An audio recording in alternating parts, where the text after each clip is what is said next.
ఓం నమో భగవతే వాసుదేవాయ.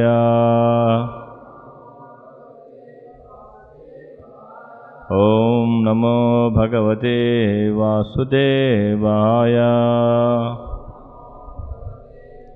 మయా తదమిదం సర్వం జగత్ అవ్యక్తా మూర్తినా మస్థాని సర్వభూతాని నచాహం తేష్వస్థితః మయా తదమిదం సర్వం జగదవ్యక్తమూర్తినా మస్థాని సర్వభూతాని నచాహం తేష్వస్థితః మయా తదమిదం సర్వం జగదవ్యక్తమూర్తినా మస్తాని సర్వభూతాని నచాహం తేష్వస్థితః. భావం భాష్యం చెప్పినది ఏసీ భక్తివేదాంత స్వామి శ్రీల ప్రభుపాద్. సమస్త జగత్తు అవ్యక్త రూపమున నాచే ఆవరింపబడి ఉన్నది. జీవులన్నీయు నాయందు ఉన్నవి, కానీ నేను వానియందు లేను. దేవదేవుడైన శ్రీకృష్ణుడు జడమైన ఇంద్రియములకు అనుభూతుడు కాడు. ఇదే విషయం ఈ క్రింది విధంగా తెలుపబడినది. అంతః శ్రీకృష్ణ నామాది నా భావాద్యాగ్రహం ఇంద్రియై సేవోన్ముఖే హి జిహ్వాదౌ స్వయమేవ స్ఫురత్యత. శ్రీకృష్ణుని నామ మహిమలు లీలాదులు ఇంద్రియములచే అవగాహనకు రావు. తగిన నేతృత్వంతో భక్తియుత సేవ యందు నిలిచిన మనుజునికే అతడు స్వయముగా విదితుడు కాగలడు. కనుక ప్రేమాంజనచురిత భక్తి విలోచనైన సంతస్సదైవ హృదయేషు విలోకయంతి అని బ్రహ్మసంహిత తెలుపబడినది. అనగా దేవదేవుడైన గోవిందుని ఎడ దివ్యమైన ప్రేమను వృద్ధి కావించుకున్న వాడు ఆ భగవానుని సదా అంతఃబాహ్యములలో కాంచగలడు. ఓం అజ్ఞానతిమిరాంధస్య జ్ఞానాంజనశలాకయ చక్షుర్మిలితం యేన తస్మై శ్రీ గురువే నమః. నమో ఓం విష్ణుపదాయ కృష్ణప్రేష్ఠాయ భూతలే శ్రీమతే జయపతాక స్వామినితి నామనే. నమ ఆచార్యపదాయ నితాయి కృపపదాయని గౌరకథ ధామదాయ నగరగ్రామతారని. నమో ఓం విష్ణుపదాయ కృష్ణప్రేష్ఠాయ భూతలే శ్రీమతి భక్తివేదాంత స్వామినితి నామనే. నమస్తే సరస్వతి దేవి గౌరవాణి ప్రచారని నిర్విశేష శూన్యవాది పాశ్చాత్య దేశతారని. వాంఛాకల్పతరుభ్యశ్చ కృపా సింధుభ్యెవ చ పతితానాం పావనేభ్యో వైష్ణవేభ్యో నమో నమః. జయ శ్రీకృష్ణ చైతన్య ప్రభు నిత్యానంద శ్రీ అద్వైత గదాధర శ్రీవసాది గౌరభక్తవృంద. హరే కృష్ణ కృష్ణ కృష్ణ హరే హరే, హరే రామ రామ రామ హరే హరే. హరే కృష్ణ. కొత్తగా వచ్చినటువంటి స్టూడెంట్స్కి శ్రేష్ఠ కార్యక్రమానికి ఆహ్వానము. ఈరోజు టాపిక్ వచ్చి పరిపక్వత, ఆధ్యాత్మిక పరిపక్వత. ఇక్కడ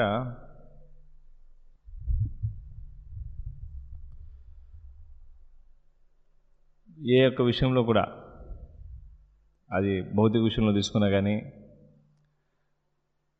ఒక వ్యక్తి బాగా డీల్ చేయాలంటే పరిపక్వత అనేది ముఖ్యం. ఇప్పుడు చాలామంది సమాజంలో సక్సెస్ అవుతూ ఉంటారు, కొంతమంది సక్సెస్ కాకుండా ఉంటారు, విఫలమైపోతుంటారు, విజయవంతమవుతుంటారు, విజయం కోల్పోతూ ఉంటారు. కొంతమంది బాగా ఈ యొక్క పేరు ప్రఖ్యాతులు సాధిస్తూ ఉంటారు, కొంతమంది బాగా దాన్ని వ్యతిరేకంగా ఈ యొక్క ఎక్కువ చెడు పేరు తెచ్చుకునేస్తుంటారు. వీటికంతా కూడా పరిపక్వతకు సంబంధించి వాళ్ళ యొక్క కార్యక్రమాలు ఉంటాయి. పరిపక్వత మీద ఆధారపడి ఉంటుంది వాళ్ళు చేసే విధానాలంతా కూడా. బయట ఎట్లంటే పరిపక్వత అనేది ఒక వ్యక్తి బాగా పరిపక్వం చెంది ఉంటారు భౌతికంగా, అతనికి తన కర్మను బట్టి వస్తుందన్నమాట. అతనికి మంచి పుణ్యకర్మ ఉన్నట్టయితే అతనికి మంచి తెలివితేటలు, మంచి పరిపక్వత అనేది ఉంటుంది. పుణ్యకర్మ లేకపోతే అతనికి అది రాదనమాట. కృష్ణ చైతన్యాన్ని అట్లా కాదు. ఇది చాలా ఇది మన యొక్క సిన్సియారిటీ మీద ఉంటుంది. మనం ఏ విధంగా ఎంత సిన్సియర్గా మనం ప్రయత్నం చేస్తున్నామో, మనం ఎంత తీవ్రంగా ప్రయత్నం చేస్తున్నాం కృష్ణ చైతన్యం మీద అనేది దాని మీద ఆధారపడి ఉంటుంది అన్నమాట. ఇక్కడ ఈ పరిపక్వత రావాలన్నా కానీ మనకి ముఖ్యంగా ఒకటి చాలా చాలా ముఖ్యం. పరిపక్వత తెచ్చుకోవాలని చాలామంది కొన్ని సంవత్సరాలు భక్తి చేస్తూ ఉంటారు. వాళ్ళు అంత పరిపక్వత అనేది ఉండదు వాళ్ళకి, వాళ్ళు అభివృద్ధి అనేది కనిపించదు. కొంతమంది కొత్తగా వచ్చింటారు, కొన్ని రోజులకే చాలా పరిపక్వతను సాధిస్తారు వాళ్ళు. వీళ్ళ భేదం ఏమంటే వీళ్ళు చాలా ఉన్నాయి కారణాలు దీనికి. ఇంతకుముందు జన్మలో కూడా అతను భక్తిని ఆచరించుండొచ్చు, ఇంతకుముందు జన్మలో అతను ప్రీవియస్ బర్త్ యాక్టివిటీస్ ఉండొచ్చు. రెండోది వచ్చి గురువు యొక్క ఆజ్ఞలను తీవ్రంగా పాటిస్తూ ఉండాలి. ముఖ్యంగా మీరంతా బ్యాచిలర్స్ కాబట్టి బ్రహ్మచారీస్, వాళ్ళ పరిపక్వతను సాధించాలంటే తపస్య చాలా చాలా ముఖ్యం. తపస్య లేకపోతే అతని పరిపక్వత అనేది రాదు. మన శ్రీమద్ భాగవతంలో చూసినట్లయితే దక్షుని యొక్క కుమారులు హరియశ్వాసు, సౌలశ్వాసు అని ఉన్నారనమాట. వాళ్ళు 10,000 మంది హరియశ్వాసు, 1000 మంది సౌలశ్వాసు, దక్షుని యొక్క కుమారులు. వాళ్ళు జన్మ తీసుకుంటుంటేనే 10,000 మంది హరియశ్వాసు జన్మ తీసుకుంటున్నానే అతను రాజు. దక్షుడు వచ్చి సామాన్య వ్యక్తి కాదు, చక్రవర్తి, అతను రాజు. అతనేం చేస్తాడంటే తన కుమారుని అంతా కూడా నారాయణ సరస్వతి దగ్గరికి పంపించాడు. దేనికోసం అంటే తపస్సును ఆచరించమని చెప్పి. తపస్సు అంటే కఠినంగా జీవించడం, ఇది చాలా చాలా ముఖ్యం. అతను చాలా తెలివైనటువంటి వ్యక్తి దక్షుడు. ఇప్పుడేం చేస్తారు, ధనం ఉంటే తన బిడ్డలు ఏం చేస్తారు, తల్లిదండ్రులు ఎక్కువ ధనం ఉందనుకో, చక్రవర్తి బిడ్డ అనుకో, ఏం చేస్తారు వాళ్ళు, స్కూల్ కూడా పోవాల్సిన పని, టీచరే ఇంటికి రావాలా. బాగా డబ్బులుంటేనే ఏం చేస్తారు వాళ్ళు, స్కూల్ కూడా పంపించరు. టీచర్ ఇంటికి వచ్చి ఏసీ రూమ్లో అన్ని రకాల ఫెసిలిటీస్తో అతనికి బోధన నేర్పించాలి. ఈ సిస్టమ్ వర్క్ చేయదు, ఇది పనిచేయదు, ఇది ఫెయిల్యూర్ సిస్టమ్ అనమాట. ఇది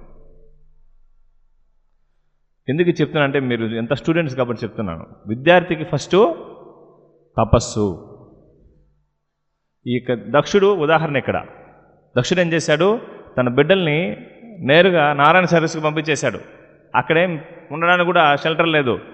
వాళ్ళు తెల్లవారితో అర్లీ మనం లేసేవాళ్ళు, 3 గంటలకు చలి, భయంకరమైన చలి, ఆ నీటిలో స్నానం చేసేవాళ్ళు. ఈ విధంగా చేయడం వల్ల ఏమైంది, వాళ్ళ మైండ్ వెరీ స్ట్రాంగ్ అయిపోయింది. మన మైండ్ అంత స్ట్రాంగ్గా లేదు. మనము తెల్లవారు తినేటువంటి బ్రేక్ఫాస్ట్ని ఈవినింగ్ గుర్తుపెట్టుకోలేము మనం. ఒక వారం ముందు అయితే అసలు ఏం గుర్తుంది, తిన్నామో తినలేదు కూడా తెలియదు. అంటే మన అట్లా అలవాటు అయిపోయినది, మన యొక్క పరిస్థితి అట్లా, మన తపస్సు అనేది తెలియదు మనకి. ఎంత లేజీ ఫెలోస్ అయిపోతున్నామంటే ఇంద్రియాలకి శరీరానికి కష్టాన్ని ఇచ్చేది తెలియదు మనకి. యాక్చువల్లీ విద్యార్థి ఫస్ట్ అదే చేయాలి. స్టూడెంట్ అంటే తపస్సు ప్రారంభమవుతుంది,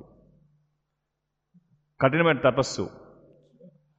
వీళ్ళు హరియశ్వాసు వాళ్ళు ఏం చేశారు, ఈ నారాయణ సరస్వతి దగ్గరికి వెళ్ళి కఠినమైన తపస్సును ఆచరిస్తున్నారు. తపస్సు అంటే మైండ్ ఏం కోరితే అది ఇవ్వకుండా ఉండడం. సినిమా పోవాలనిపిస్తుంది మైండ్, బట్ సినిమాని ఇవ్వకూడదు అనమాట. టీవీ చూడాలనిపిస్తుంది, ఇవ్వకూడదు. ఇంటర్నెట్ చూడాలనిపిస్తుంది, ఇవ్వకూడదు. ఇస్తే ఏమవుతుంది, జంతువుకి మనకి డిఫరెన్స్ లేదు. ఒకవేళ మీరంతా ఎక్స్పీరియన్స్ ఉంటుంది, ఒకవేళ ఇస్తే మైండ్ గుమ్మన ఉంటుందంటే ఉండదు. ఒక సినిమా చూస్తే గుమ్మన ఉండదు, మళ్ళీ ఏం చేస్తుంది, ఇంకో సినిమా పోవాలి. దానివల్ల ఏమైనా ఆనందం ఉందంటే లేదు. అడిపి చూసిన తర్వాత ఏమవుతుంది, అవంతా చెత్త అంతా మనం లోపలేసుకొని వస్తాం. మనకి డబ్బులు ఇస్తాము, చెత్త మనం తీసుకుంటాం. అంత దట్టి అవంతా కూడా ఇల్యూజన్స్ అంతా మనం, ఇల్యూజన్స్ అంటారు దాన్ని, ఆ మాయనంతా మనం అసలు దేనికి పనికిరాదు మన జీవితంలో. మైండ్ అంతా గలీజ్ అయిపోతుంది. స్టడీస్ మీద కాన్సన్ట్రేషన్ చేయలేం, ఇతర యొక్క స్నేహితులతో అంత మంచి రిలేషన్, ఎందుకంటే మైండ్ డిస్టర్బ్ అయిపోయింది టోటలీ.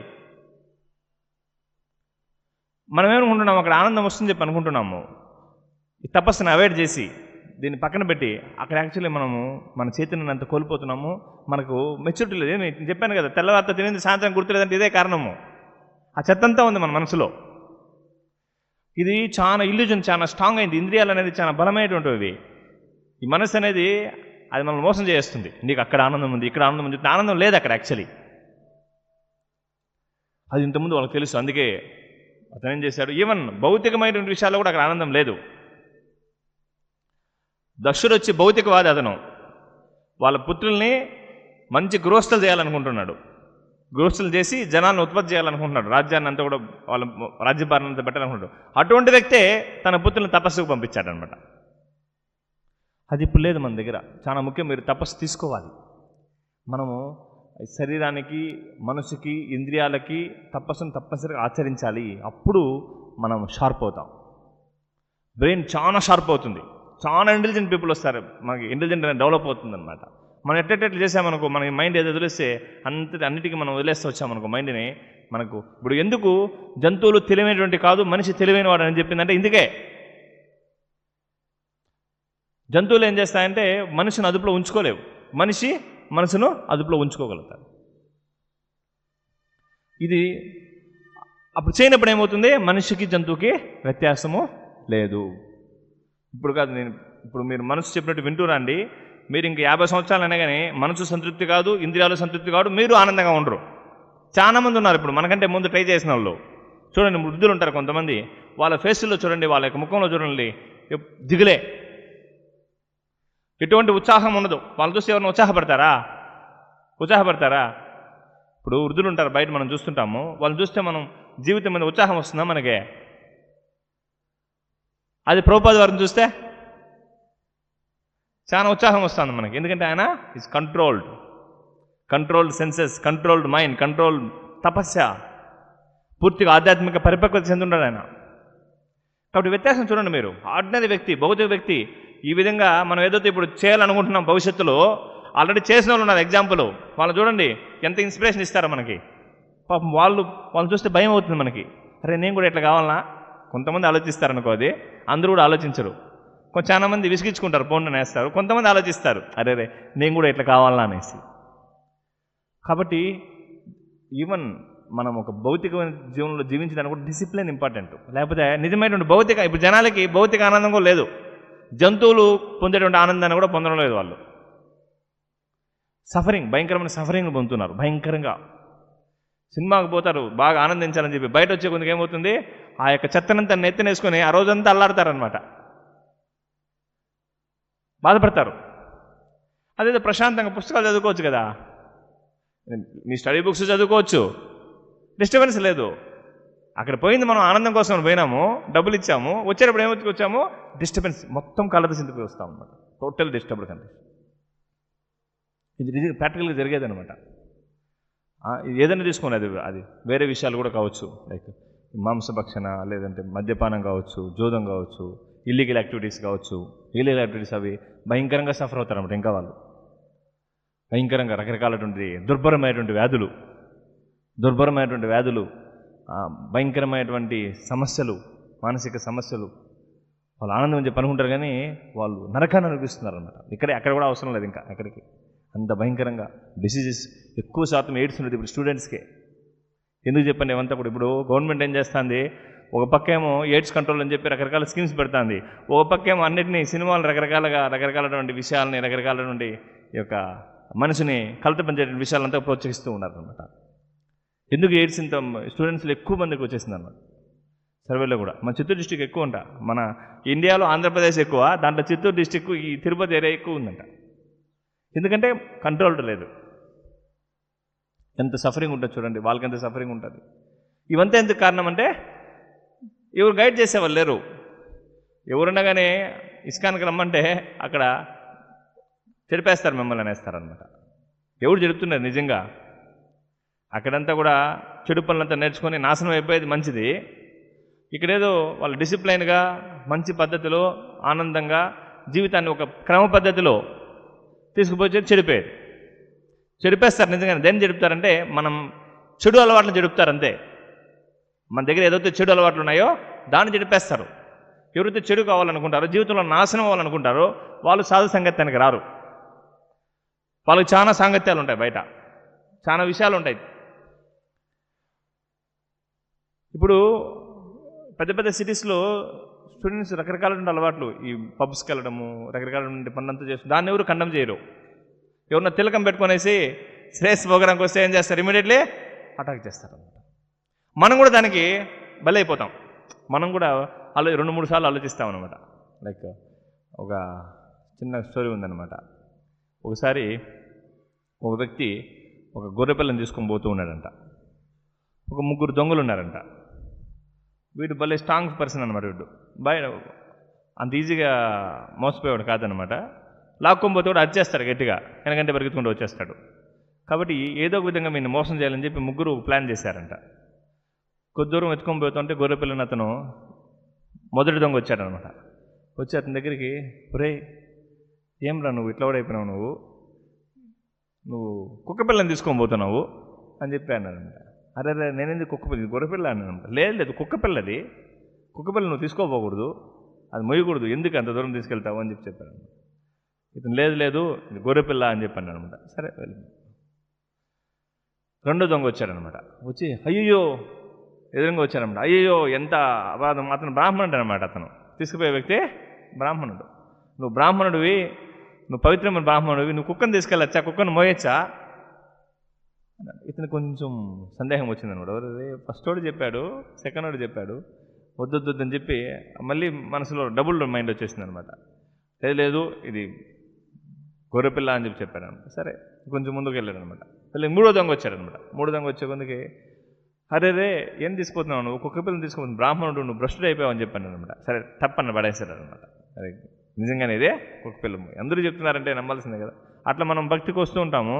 వచ్చేవాళ్ళు 1-2 ఉంటారు, రాని వాళ్ళు ఎంతోమంది ఉంటారు భక్తి సేవకి. వాళ్ళందరూ నువ్వు ఎందుకు పోతావు భక్తి, ఈ వయసులో ఎందుకు చేయాలి, లేకపోతే ఇప్పుడంతా ఎందుకు, బాగా చదువుకోవాలి, బాగా స్టాండర్డ్ కావాలి, రకరకాలైనటువంటి బ్రెయిన్ వాష్ అనమాట. మనము ఈ భౌతికమైనటువంటి యొక్క విషయాలు ఇప్పుడే బాగా ఆనందించాలి, రకరకాల బ్రెయిన్ వాష్ చేస్తుంటారు. 1, 2, 3 ఇంట్లో వాళ్ళు చెప్తారు, ఫ్రెండ్స్ చెప్తారు, రిలేటివ్స్ చెప్తారు, భక్తిని వదిలేస్తారు. ఇతను ఒక బ్రాహ్మణుడు ఎట్లా వదిలేశారు అట్లా. అంటే అట్లా మనము అంత బుద్ధిహీనులుగా ఉండకూడదు, మనం బాగా బుద్ధిమంతులుగా ఉండాలి. ఇక్కడ హరియేశ్వాసు వాళ్ళు ఎంత తపస్సును స్వీకరిస్తున్నారంటే, వాళ్ళు రాజు యొక్క కుమారులు, వాళ్ళు దక్షిణ యొక్క కుమారులు. వాళ్ళు ఈ నారాయణ సరస్సులో రోజు స్నానం చేసేవాళ్ళు, తపస్సును ఆచరించేవాళ్ళు. వాళ్ళు చాలా షార్ప్ అయిపోయారు, వెరీ షార్ప్ అయినారనమాట. నారద మహాముని ఒకరోజు వచ్చి చూశాడనమాట. చూస్తే వాళ్ళ ముఖంలో ఎంతో తేజస్సు, ఎంతో ఆనందంగా ఉన్నారు. ఎందుకంటే టోటల్లీ కంట్రోల్డ్, బాగా ఆధ్యాత్మికంగా వాళ్ళు పరిపక్వత చెంది ఉండారనమాట. నారద మహాముని అనుకున్నారనమాట, వీళ్ళు ఏదో విధంగా నేను భక్తి మార్గంలో నడిపించాలి. భౌతికంగానే వాళ్ళు పరిపక్వత చెందిన్నారు, ఆధ్యాత్మికంగా కాదనమాట. నారద మహాముని వాళ్ళకి ఒక చిన్న కథను చెప్పాడనమాట. ఏం చెప్పాడంటే, పైన ఒక రాజ్యం ఉంది, ఆ రాజ్యంలో ఒకే ఒక రాజు, అందరూ కూడా ఆయనకు సేవ చేస్తుంటారు అని చెప్పాడు. మళ్ళీ కిందికి ఒక బిలం అనేది ఉంది, ఆ బిలంలో ఎవరైనా వెళ్ళినట్లయితే కనుక అక్కడ ఒక వేశ్య ఉంది. ఆ వేశ్య ఎప్పుడు వస్త్రాలు మారుస్తూ ఉంటుంది.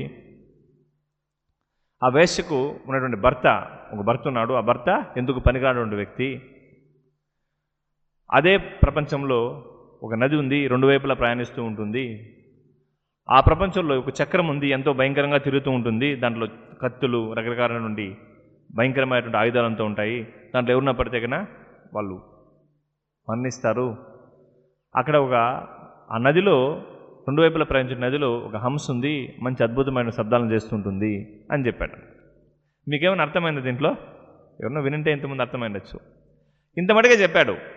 వీళ్ళు హరియేశ్వాసు ప్రశ్న కూడా వేయలేదన్నమాట. వాళ్ళు నారద మహామునికి 3 రౌండ్లు చేశారనమాట, ప్రదక్షిణ చేసి ఆయన పాదాలకు నమస్కరించుకొని ఉత్తర దిగ్గా నడుచుకుంటూ వెళ్ళిపోయారు. వాళ్ళకి సర్వజ్ఞానం అర్థమైపోయింది వాళ్ళకి.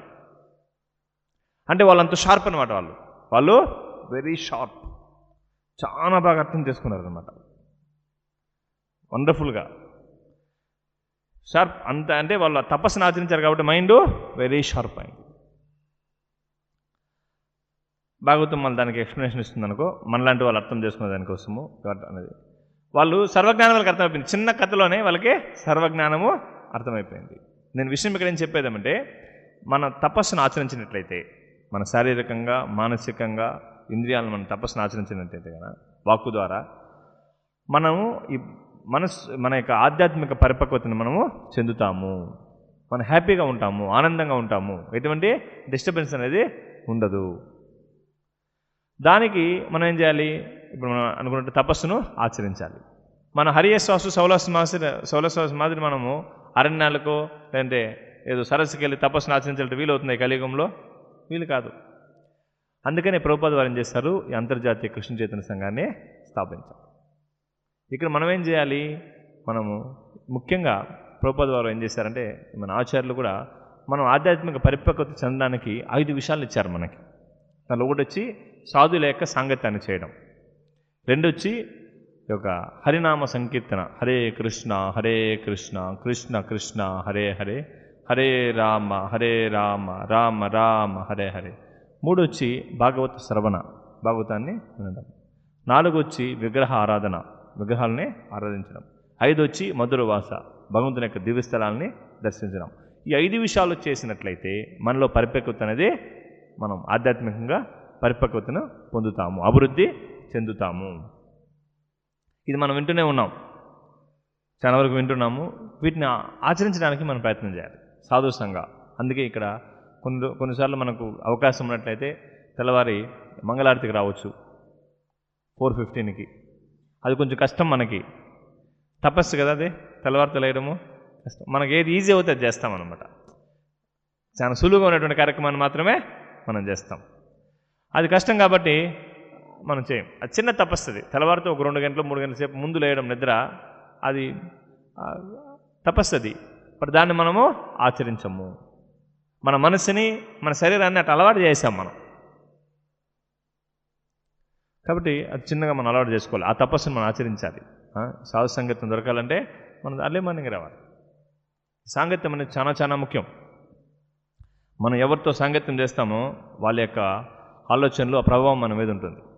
ఈవెన్ పుస్తకాలు కూడా, సాంగత్యం అంటే నాట్ ఓన్లీ మనిషి కాదు, సాంగత్యం అంటే మనం అనుకోకూడదు మనం పక్కన ఉంటే ఏదో వచ్చేసేది కాదు.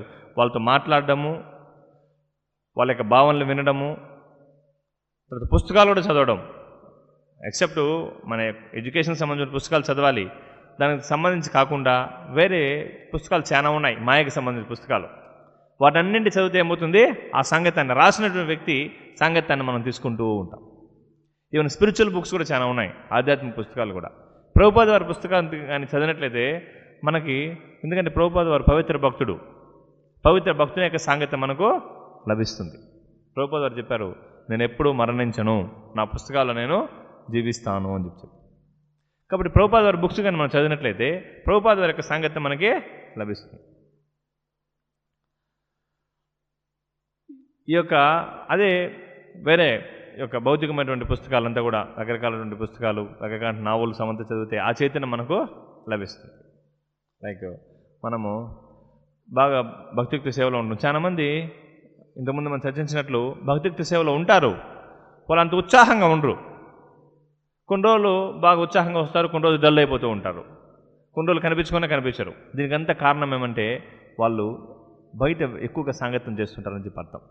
లైక్ భౌతిక వ్యక్తుల యొక్క సాంగత్యం కావచ్చు, లేదంటే ఆ లిటరేచర్ కూడా, రకరకాలటువంటి లిటరేచర్ కూడా చదువుతూ ఉంటారు. వాళ్ళు చదివితే ఏమవుతుంది, మనం బాగా స్నానం చేస్తుంది, ఏనుగు ఏం చేస్తుందంటే నదిలోకి పోయి బాగా స్నానం చేస్తుంది, మళ్ళీ గట్టుకొచ్చి ఆ చెత్తనంతా తీసి, మట్టింట తీసి నెట్టిని వేసుకుంటుంది.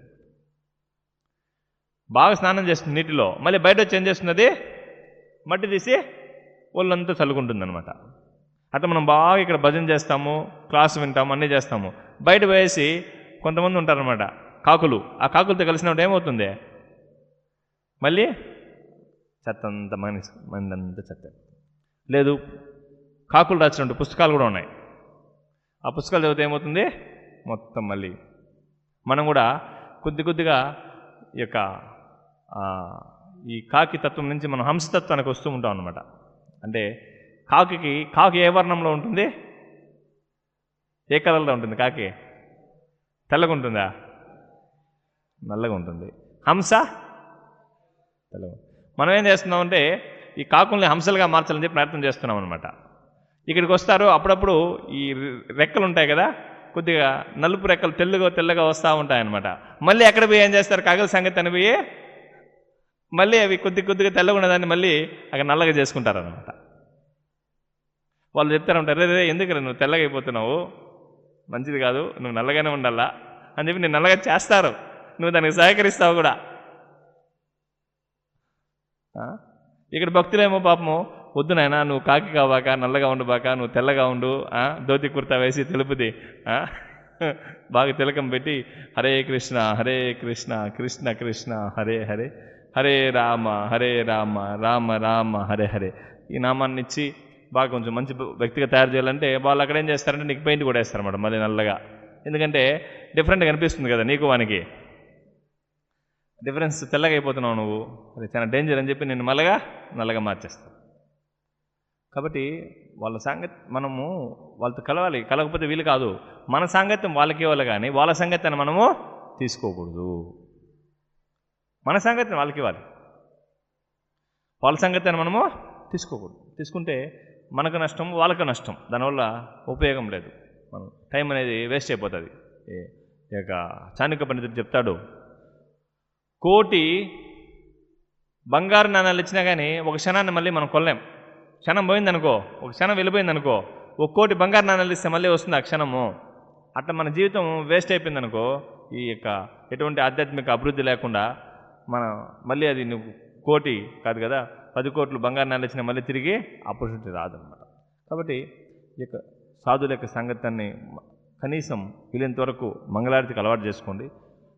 మీకు స్టడీస్లో కూడా బాగా ఇంప్రూవ్ అవుతారు మీరు. ఈవెన్ అకాడమిక్ స్టడీలో కూడా మీరు చాలా బాగా, ఎందుకంటే మంగళారతిలో మనం కానీ ఆ కార్యక్రమంలో బ్రహ్మముహూర్త కార్యక్రమంలో లేచినట్లయితే కన్నా బ్రహ్మముహూర్తంలో తపస్సుది శారీరకంగా మానసికంగా మనం బాగా ఆధ్యాత్మికంగా అభివృద్ధి చెందుతాము. మనము ఈ యొక్క సాహసంగతం అనేది అక్కడ దొరుకుతుంది. అట్లా వెళ్ళి కానట్లయితే ఏదో ఒక టైంలో ఈవినింగ్ టైం ఆరతి టైంలో రావడము, సీనియర్ భక్తులను కలవడము, ఈ ప్రశ్నలు అడగడము, తెలుసుకోవడము, ఇది చాలా ముఖ్యం అన్నమాట. సాంగత్యాన్ని మనము తీసుకోవాలి. అందుకే ప్రభుపాద వారు చెప్పారు, అంతర్జాతీయ కృష్ణ చైతన్య సంఘాన్ని స్థాపించింది నేను భక్తుల యొక్క సాంగత్యాన్ని ఇవ్వడం కోసము. ప్రతి ఒక్కరికి బయట దొరకదనమాట. బయట సాధువులను చూడాలంటే చాలా కష్టం, భక్తులను చూడాలంటే చాలా కష్టం, దొరకరు. బయట కృష్ణుని గురించి మాట్లాడాలో ఉండరు. ఈ గేట్ దాటేస్తే కన్నా ఎక్సెప్ట్ భక్తులు తప్పితే బయట అంతా కూడా రకరకాలటువంటి విషయాలు మాట్లాడుతూ ఉంటారు. రకరకాల విషయాలు, అది కొన్ని వేల విషయాలు ఉన్నాయన్నమాట వాళ్ళకి కృష్ణు నుంచి దూరం చేయడం కోసం. అవన్నీ మాట్లాడుతూ ఉంటారన్నమాట. మనకు కూడా మన చైతన్యంలో అభివృద్ధి అనేది ఉండదు. కాబట్టి మందిరానికి మిస్ చేసుకోవద్దండి, శ్రేష్ఠ కార్యక్రమాన్ని మిస్ చేసుకోవద్దండి. ఇది మంచి ఆపర్చునిటీ, ఇది మంచి అవకాశం. ఇది మనం ఈ సాధువుల సాంగత్యాన్ని, భక్తి సేవను మనం పొందడం కోసం. తర్వాత ఫస్ట్ది వచ్చి సాంగత్యం. ఈ యొక్క ఈవెన్ మీ క్యాంపస్లో కూడా, మీ కాలేజీలో కూడా మీ సర్కిల్ కూడా ఏ విధంగా ఉండాలంటే ఈ డివోషనల్ మైండ్ ఉండే వాళ్ళ సర్కిల్నే పెట్టుకోండి. అన్వాంటెడ్ పీపుల్ని పెట్టుకోవద్దండి. మీ యొక్క దీంట్లో స్నేహం అనేది ముఖ్యమే, ఉండాలి, ఫ్రెండ్లీ రిలేషన్ ఉండాలి. బట్ అది ఇప్పుడు నిన్న విజయ్ ప్రభు చెప్తున్నాడు, ఇంగ్లీష్లో ఒక సామెత ఉందన్నమాట, నీ ఫ్రెండ్స్ని చూపించు, నీ గురించి నేను చెప్పేస్తాను, నీ యొక్క వ్యక్తిత్వాన్ని. అంటే వాళ్ళు ఏ యొక్క గుణాల్లో ఉన్నారో, వాళ్ళు ఎటువంటి అలవాట్లు, నీకు అదే అలవాట్లు ఉంటేనే అటువంటి వ్యక్తుల యొక్క సంగతి నువ్వు చేస్తావు. ఇప్పుడు తాగే వ్యక్తి అతను ఏం చేస్తాడు, తాగుబోతుల దగ్గరికే పోతాడు. అతను భక్తుల దగ్గరికి వస్తాడా భజన చేయడానికి? సాయంత్రం అయితే అతను ఏం చేస్తాడో తాగుబోతుల దగ్గరికి పోతాడు. కాబట్టి అదేవిధంగా ఈ భక్తులు కూడా ఏం చేయాలి, భక్తుల దగ్గరికే రావాలి. అతను ఒకవేళ తాగే వ్యక్తి భక్తుల యొక్క సంగీతానికి వస్తే అతను భక్తుడు అవుతాడు. అతను ఎప్పుడు అటువంటి సంగీతాన్నే కలిగి ఉంటాడు అన్నమాట. కాబట్టి మనం కూడా ముఖ్యంగా మనం స్ట్రాంగ్గా ఉండాలంటే కృష్ణ చైతన్యంలో రెగ్యులర్గా గుడికి వస్తూ ఉండాలి. గుడికి వస్తూ ఉన్నట్లయితే భక్తుల యొక్క సంగీతం అనేది మనకు దొరుకుతుంది. మనము స్థిరంగా ఉంటాం బాగా ఈ ఆధ్యాత్మిక స్థితిలో. రెండోది వచ్చి హరినామ సంకీర్తన. మనము హరినామ సంకీర్తన అనేది చేయాలి, జపం చేయాలి. జపము కొన్నిసార్లు కొంతమంది 16 మాలలు చేస్తారన్నమాట వస్తూ ఉంటేనే. మళ్ళీ 2 రోజులకి ఎన్ని మాలలు చేస్తున్నానంటే 2 మాలల ప్రభు అని చెప్పి చెప్తారు. మళ్ళీ కొన్ని రోజుల తర్వాత అసలు చేయనే చేయరు, చాలా ఫాస్ట్గా వెళ్ళిపోతారు, టక్కన పడిపోతారు అనమాట. అట్లా ఉండకూడదు. ఫస్ట్ మనం ఎన్ని మాలలు, 4 మాలలు స్టార్ట్ చేస్తామంటే ఇంకా జీవితంలో ఆ 4 మాలలు ఇంక మిస్ చేయకూడదు, కంటిన్యూస్ చేయాలి. మీకు టైం ఉందా 16 రౌండ్స్ చేయండి, నో ప్రాబ్లం. కొంతమంది కొత్తగా వచ్చిన వాళ్ళు ఉంటారు, 4 రౌండ్స్ స్టార్ట్ చేయండి, శ్రద్ధవాన్ అంటారు అతన్ని. 4 రౌండ్స్ 4 మాలలు, దాన్ని మళ్ళీ కంపల్సరీ చేయండి, అది రోజు చేయండి. దాన్ని ఇంకా బ్రేక్ చేయొద్దండి. మళ్ళీ రోజు తెల్లవారు సాయంత్రం మీకు ఎప్పుడు టైం వీలవుతే ఆ టైంలో ఆ 4 మాలస్ కంప్లీట్ చేయండి. ఇంక తగ్గించద్దండి, దాన్ని ఇంక పెంచుకోండి చిన్నగా. ఇంతకుముందు నేను వచ్చినప్పుడు ఒక భక్తుడు చెప్తున్నాడు ఇక్కడ, హరిదాస్ ఠాకూర్ యొక్క లీల, కరెక్టేనా? మెచ్యూరిటీకి సంబంధించి హరిదాస్ ఠాకూర్ అంత స్థిరంగా ఉన్నాడంటే కారణం ఏమంటే అతను నామం మీద రుచింది అతనికి. ఇప్పుడు మీరు ఇక్కడ అందరూ ఉన్నారు. ఇక్కడ చిన్నప్పుడు చిన్న పిల్లలుగా ఉంటారు. మీరు 4-5 సంవత్సరాలప్పుడు ఏం చేస్తుంటారు మీరు ఆడుకునేదానికి? బుడ్డీలు తాడుకుంటున్నారా? ఎంతమంది ఆడుకున్నారు? చేతులు ఎత్తండి. చిన్న చిన్న బుడ్డీలతో, మట్టితో. Okay, very good.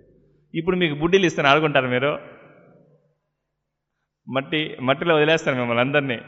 మన ఇక్కడ ఉన్నది వెనకాల ఇసుకుందనమాట. ఆడుకుంటారు మీరు? ఎందుకు ఆడుకోరు? ఐ వాంట్ మీ దగ్గర నుంచి సమాధానం కావాలి నాకు. హెయిర్ టేస్ట్ అంటే ఇంకా వేరే విషయాల మీద ఆసక్తి అనేది పెరిగింది. సరే, మిమ్మల్ని ఎవరన్నా ఫోర్స్ చేస్తారా వాటిని వదిలేయమని చెప్పి? ఆటోమేటిక్గా మీరు బాగా పెరిగే కొందికి, కొద్దిగా బుద్ధి వచ్చే కొందికి కొద్దిగా వేరే విషయాల మీద ఆసక్తి వచ్చింది కాబట్టి వాటిని వదిలేశారు. అదేవిధంగా హరిదాస్ ఠాకూర్ వాటి మీద ఆసక్తి చూపించలేదంటే ఆయన ఆ యొక్క భౌతికమైన విషయాల మీద ఆయనకు ఆసక్తి లేదు దాని మీద. అంటే దానికంటే ఇంకా ఉన్నతమైన ఆనందాన్ని ఆయన పొందుతున్నాడు. ఇప్పుడు ఒక వ్యక్తి సైకిల్లో పోతూ ఉంటాడు. ఆ వ్యక్తిని సైకిల్ తీసేయి, వదిలేయి, పడేయి అంటే పడేస్తాడా? పడేయడు. ఎందుకు పడేయాలా అంటాడు. లేదండి మీకు నేను కారు ఇస్తాను, మారుతి కారు అంటే పడేయడా? ఇసిరాడు, పడేస్తాడనమాట. అట్లా మైండ్కి నువ్వు అది వదిలేయి, ఇది వదిలేయి అని చెప్తే మైండ్ వదలదు. దీనికి ఏం చేయాలి? మనము హయ్యర్ టేస్ట్ని ఇవ్వాలి. ఈ సైకిల్ మీద పోతుందన్నమాట ఇప్పుడు మైండ్. దానికి ఏం చేయాలి? మనము మారుతి కారు ఇవ్వాలి. అంటే ఏమి? ఇంకా ఉన్నతమైనటువంటి రుచిని ఇవ్వాలి. ఉన్నతమైన రుచి వచ్చినప్పుడు మైండ్ వాటి మీద ఆసక్తి అనేది మనం ఫోర్స్గా ఈ మాయావాదులు చేస్తూ ఉంటారనమాట. వాళ్ళు ఏం చేస్తారంటే వాళ్ళకి అన్నీ తినాలనిపిస్తూ ఉంటుంది. ఆహార పదార్థాలంతా కూడా ఫోర్స్గా కంట్రోల్ చేసుకుంటారన్నమాట. చాలా ఫోర్స్గా కంట్రోల్ చేసుకుంటారు. కొంతమంది మనం చూస్తూ ఉంటాం అనమాట. కొంతమంది భక్తులు కూడా వాళ్ళు కూడా కొన్నిసార్లు తపస్సును ఆచరిస్తూ ఉంటారు. మన డివోషనల్ సర్వీస్లో ఉండేవాళ్ళు కూడా పాపం వాళ్ళు ఏదో కొన్నిసార్లు శరీరాన్ని తగ్గించాలనో లేకపోతే ఇంకేదైనా విషయాలకి నేను ఈ తిన్ను ఈ రోజు నుంచి రేపు వరకు ఇంకొక 40 రోజులు 50 రోజులు సంవత్సరం వరకు నేను స్వీట్ తిన్నని చెప్పి అనుకుంటారనమాట. ఒక 10 రోజులు చేస్తారు ఈ విధంగా స్వీట్ తిన్నని చెప్పి. 10వ రోజు ఏం చేస్తారో మొత్తం ఆ 10 రోజులు ఎన్ని స్వీట్లు తింటారో దానికంటే 4 గంటలు తినేస్తారన్నమాట. 4 times ఫుల్ తినేస్తారు. అది ఎందుకు ఆ విధంగా జరుగుతుందంటే మనకు టేస్ట్ లేదు అక్కడ.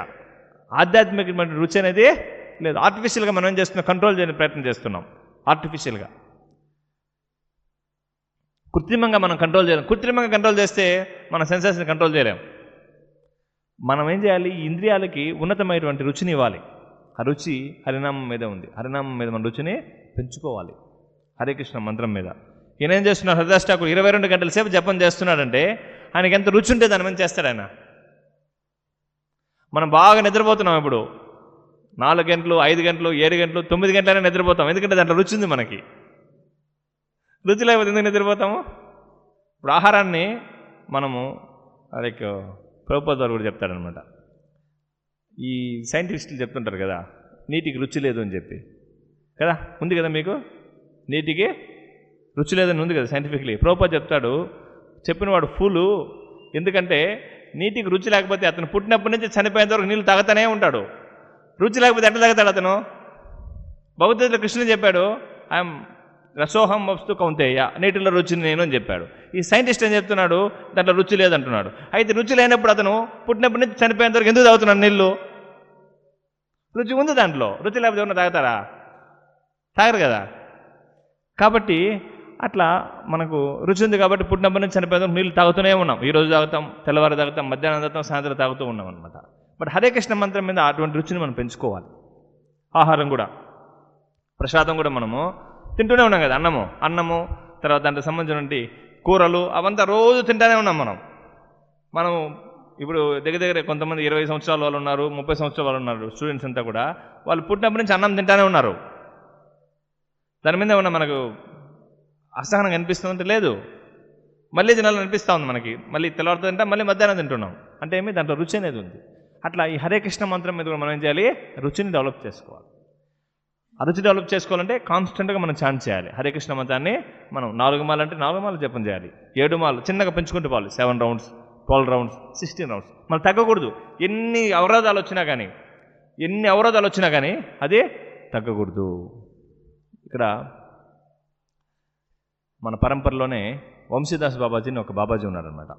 ఆయన చాలా పవిత్రమైనటువంటి భక్తుడు, చాలా గ్రేట్ సోల్. ఆయన దగ్గర ఒక విగ్రహం ఉండేది, గోపాల్ విగ్రహం ఉండేది, గౌర్నేత విగ్రహం ఉండేది అనమాట. ఆయన మాట్లాడేది కూడా డీటీస్తోనే మాట్లాడేవాడు, విగ్రహాలతోనే మాట్లాడేవాడు, ఎవరితో భౌతిక వ్యక్తితో అసలు మాట్లాడేవాడు కాదు. ఆయన ఒకసారి ఇక్కడ మాయాపూర్ నుంచి వృందావనికి వెళ్తాడనమాట. వెళ్ళేటప్పుడు దారిలో చాలామంది దేవతలు కూడా వస్తారు ఆయనతో మాట్లాడడం కోసం. ఆయన దేవతలతో కూడా మాట్లాడు, ఓన్లీ విగ్రహంతోనే మాట్లాడుతూ ఉంటాడనమాట, గోపాల్తో మాట్లాడుతూ ఉంటాడు. ఒకసారి ఆయన ఎంత గ్రేట్ సోల్ అంటే, ఒకరోజు అర్లీ మార్నింగ్ నివేదన పెట్టడం కోసము ఆయన ప్లేట్లు తీస్తాడనమాట. తీస్తే గౌరంగ మహాప్రభు ప్లేట్ ఒకటి మిస్ అయిపోయి ఉంటుంది, నిత్యానందపు ప్లేట్ మాత్రం ఉంటుందన్నమాట. అప్పుడు గౌరంగ మహాప్రభుకి డీటీసీ చెప్తారనమాట, ఓ గౌరంగ, నువ్వు నీ ప్లేట్ని నువ్వు కాపాడుకోలేకుండా నీ భక్తులు ఏం కాపాడుతున్నావు ఇంకా, కాబట్టి నీకు ఇంకా నైవేద్యం లేదు, భోగలేదు అని చెప్పేస్తాడు, పెట్టడు. సరే కొద్దిసేపు తర్వాత ఎవరో ఒక ఆ ప్లేట్ తెచ్చిచేసిపోతారనమాట. అంటే మళ్ళీ గౌరంగ మహాప్రభువే తెచ్చుకున్నాడు. అప్పుడు చెప్తాడు, ఓకే నువ్వు తెచ్చుకున్నావు, ఎప్పుడు నీకు పెడతానని చెప్పి మళ్ళీ ఆహారం పెడతాను. అంత గ్రేట్ స్టైల్ అనమాట. ఒకసారి ఆయన సర్వెంట్ ఉంటాడు, ఆ సర్వెంటు ఆయనకు భయంకరమైనటువంటి జ్వరం వచ్చేస్తుంది, సీరియస్ జ్వరం వచ్చేస్తుంది. అతను అన్కాన్షియస్లోకి వెళ్ళిపోతాడనమాట, టోటల్లీ కాన్షియస్. ఆయన ఎవరంటే వాళ్ళు ఆహారం చేస్తే తినేవాడు కాదు వంశీదాస్ బాబాజీ, ఆయన సర్వెంట్ చేస్తేనే ఆహారం తీసుకునేవాడు అనమాట. ఇంకా అక్కడ ఉన్నటువంటి వాళ్ళంతా కూడా చూసి, ఆ కవిరాజు ఉంటాడు అక్కడ, కవిరాజు చూసి ఇతనికి చనిపోతాడు అని చెప్పి చెప్తాడనమాట. సరే ఈయన వంశీదాస్ బాబాజీ ఏం చేస్తాను, తల దగ్గర కూర్చొని హరే కృష్ణ మంత్రం జపం చేస్తూ ఉంటాడు. హరే కృష్ణ కృష్ణ కృష్ణ హరే హరే, హరే రామ రామ రామ హరే. ఎంతో దృఢంగా చేస్తూ ఉంటాడనమాట. చేస్తూ ఆయన చెప్తాడనమాట, నిన్ను యమధర్మరాజు ఏ విధంగా తీసుకొని పోతాడు నేను చూస్తాను అని చెప్పి చెప్తాడనమాట.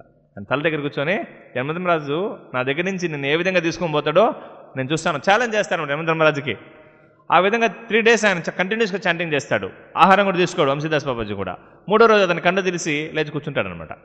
సర్వెంటు కూర్చుంటే నేను చెప్తానమాట, నాయన నేను ఆల్మోస్ట్ ఇప్పుడు 6 రోజులైంది ఆహారం తీసుకొని, తొందరగా నువ్వు ఆహారం రెడీ చేయని చెప్పి చెప్తానమాట. ఆయన స్నానం చేసి పనులంతా తొంపునేసి ఆహారం రెడీ చేస్తాడు, ఆహారం తీసుకుంటాడనమాట. అప్పుడు వంశీదాస్ చెప్తాడనమాట తన యొక్క సర్వెంట్కి, నేను ఇప్పుడు కొన్ని రోజుల్లో నేను శరీరాన్ని వదిలేసి నేను వెళ్ళిపోతున్నాను,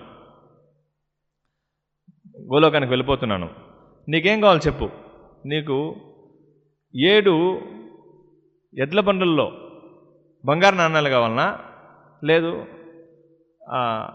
ఇంకేదైనా భౌతికమైన విషయాలు నీకేం కోరుకుంటే కోరుకో, ముఖ్యంగా నీకు నేను 7 బండ్లలో ఎడ్ల బండ్లలో నీకు నేను ఈ యొక్క బంగారు నాణ్యాలు ఇవ్వాలనుకుంటున్నాను అని చెప్తాను వంశీదాస్ బాబు చెప్తారు. అప్పుడు ఆ సర్వెంట్ చెప్తాడు, మీరు ఎక్కడి నుంచి తెచ్చికెళ్తారు 7 బండ్లు బంగారు నాణ్యాలు, నాకు మీకు ఆహారాన్ని నేను అడుక్కొని వచ్చి ఇస్తున్నాను, నేను ఎక్కడో అక్కడ భిక్షాటన చేసుకొని వచ్చి ఇస్తున్నాను, మీరు ఎక్కడి నుంచి తెచ్చిస్తారు అని చెప్పాడు. అప్పుడు ఆయన చెప్తాడు, లేదు నేను మరణించేటప్పుడు గౌరంగ మహాప్రభు వస్తాడు, ఆయనతో చెప్పి నీకు ఇప్పిస్తాను అని చెప్తారు.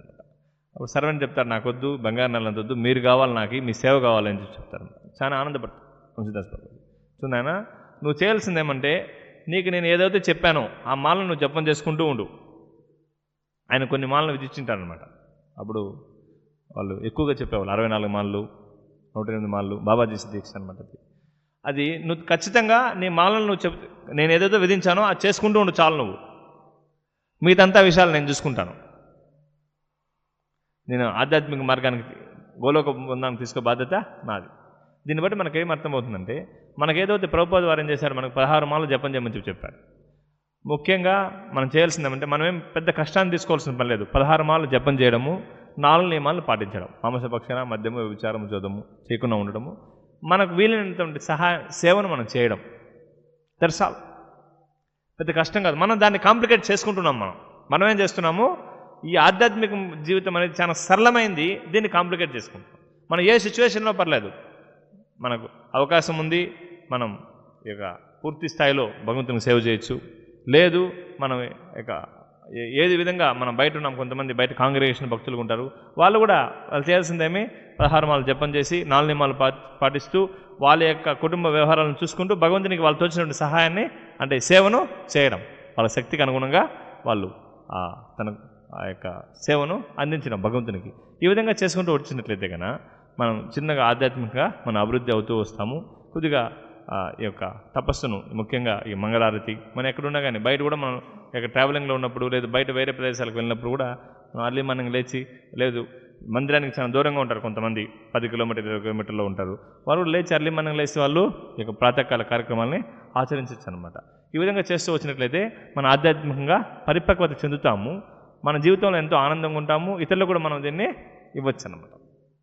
కాబట్టి మనం ఈరోజు తెలుసుకునే విషయాలు ఏమంటే, ముఖ్యంగా ఈ తపస్సును మనము ఆచరించాలి, మనసు చెప్పినట్లు మనము చేయకూడదు, చేస్తే అది మనకు అంత ఉపయోగం లేదు.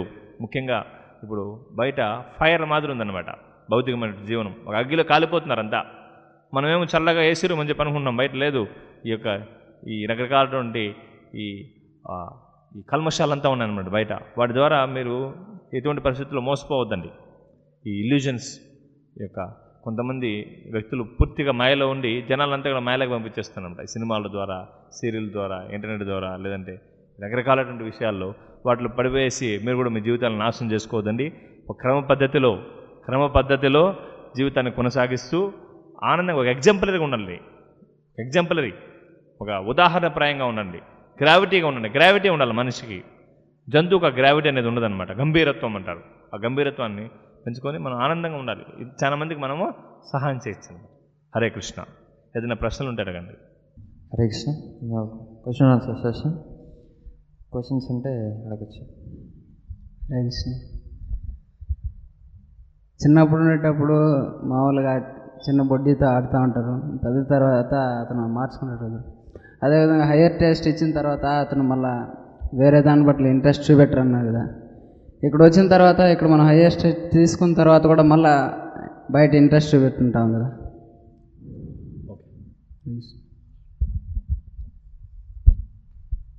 ఆయన ప్రశ్న అర్థమైంది కదా మీకు? చిన్నపిల్లవాళ్ళు చిన్న బుడ్డీలతో ఆడుకుంటూ ఉంటారు. వాళ్ళు మళ్ళీ మన పెద్దవాళ్ళు అయిన తర్వాత ఆటోమేటిక్గా వాటిని వదిలేస్తాం, ఎందుకంటే హైయర్ టెస్ట్ వచ్చింది కాబట్టి.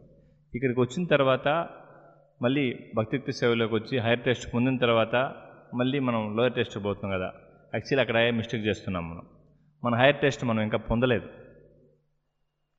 హైయర్ టెస్ట్ అనేది మనము పొందలేదు. మనము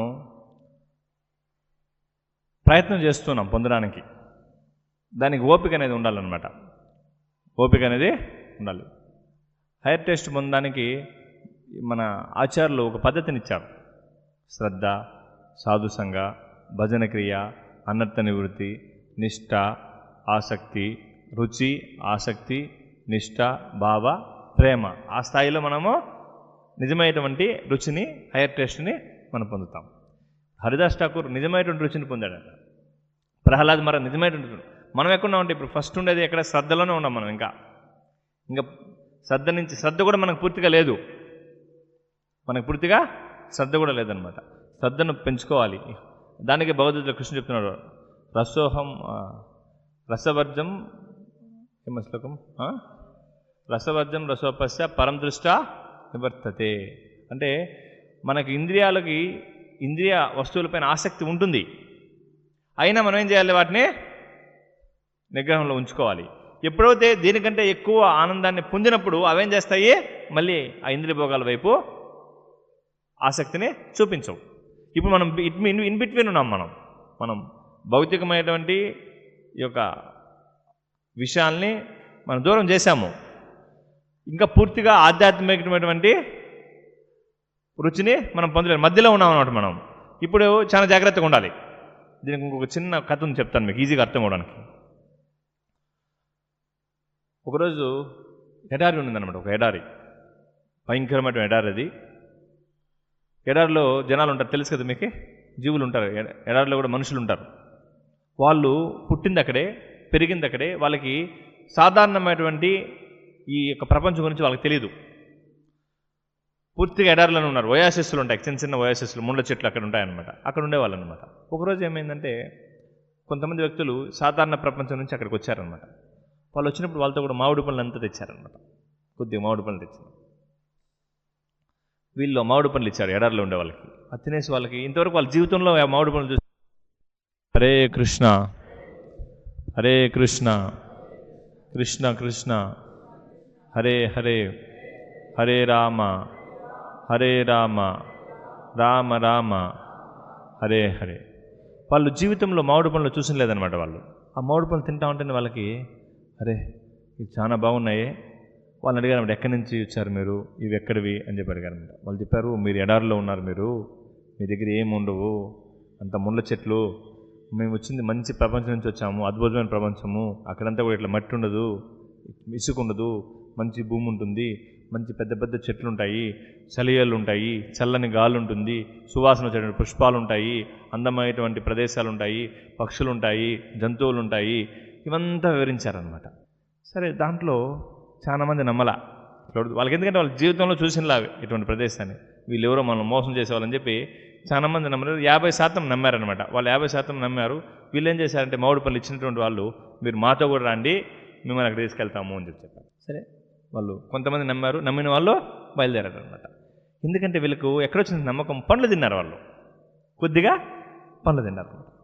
ఓకే, ఈ పండ్లు ఉన్నాయంటే ఇటువంటి పండ్లు ఇంకా వేరే చోట ఉంటాయి, అవి ఉన్నాయంటే ఆ ప్రదేశం ఉండొచ్చు అనేటువంటి సందేహంతో బయలుదేరినారు వాళ్ళు. కొంచెం దూరం వెళ్ళారనమాట. వెళ్ళే కొందుకి నడుచుకుంటూ పోయారు. ఒక 100 మైళ్ళు వెళ్ళిపోయారనమాట. వెళ్ళే కొందుకి కొంతమందికి సందేహం వచ్చేసింది. ఎందుకంటే ఎక్కడ ఏం కనిపించలా వాళ్ళకి, వీళ్ళు చెప్పినదే కనిపించలా. వెనక్కి చూస్తే వాళ్ళు ఉండే ప్రదేశం ఏమంటారు, వయాసిస్ కూడా లేదు. ఒరే, వయాసిస్ పోయింది, ఇదేమిది? హరే కృష్ణ హరే కృష్ణ. ఏందన్నా ఆ మైక్ ఇట్లీ అది బంద్ చేస్తుందా? ఇక వయాసిస్ అది కూడా పోయింది, మధ్యలోకి వచ్చేసారు. వీళ్ళు చెప్పినటువంటి ప్రదేశం కనిపించలేదు. వీళ్ళు తిరుగుతా ఉన్నారన్నమాట. ఒరే, మమ్మల్ని మోసం చేస్తావు నువ్వు, మేము బాగా ఎడారిలో ముళ్ళు తింటూ ఉన్నాము, ఇప్పుడు మాకు ఆ ప్రదేశం లేకుండా చేసావు అని చెప్పి కొంతమంది అక్కడ బైబిల్ పేసి ఏం చేశారు, వెనక్కి వెళ్ళిపోయినారు. ఇంకొంతమంది మాత్రం వాళ్ళు ఆ పండ్లు గుర్తొస్తాయి వాళ్ళకి, మామిడి పండ్లు మామిడి పండ్లు ఉన్నాయని చెప్పి కొంతమంది నడుచుకుంటూ వెళ్తా ఉన్నారనమాట. కొంత దూరం పోయింది, వాళ్ళకి కొన్ని ముళ్ళ చెట్లు కనిపించాయనమాట. అప్పుడు ఇంకొంచెం నమ్మకం పెరిగింది. గుబుర్లు ఉంటాయి కదా ఎడారిలో, మొదట వస్తుంటే అడవి రాదు, చిన్న చిన్న చిట్టడి వచ్చిందనమాట. అది చూస్తుంటే వాళ్ళకి బాగా ఉత్సాహం వచ్చిందనమాట. ఇంకొంచెం ముందు పోయినారు, పెద్ద పెద్ద చెట్లు కనిపించాయి. ఇంకొంచెం ముందు పోయినారు, సలయాలు, మామిడి పండ్లు, ఫుల్ వాళ్ళు హ్యాపీ అనమాట. ఇది ప్రాక్టికల్ మనకు అప్లై అనమాట. ఇది మనం ఎడారిలో ఉన్నాం భౌతిక ప్రపంచంలో. ఎవరో భక్తులు వచ్చి హరే కృష్ణ మంత్రం చెప్పిస్తారనమాట. భగవద్గీత, భాగవతము, ఈ కృష్ణ చైతన్యం మనకి ఇస్తారు. అంటే కొన్ని పండ్లు తిన్నాం మనం. ఆ పండు తినేసిన తర్వాత ఆ పండు ఉన్న ప్రదేశానికి మనం ఇప్పుడు ట్రావెల్ చేయాలి. ఆ పండు తినేసి మనం ఏమనుకుంటున్నాము, అదే నిజమైన ప్రపంచం అని పక్కనే ఉంటున్నాము. కొద్దిగా ముందుకు వెళ్తాం మనం.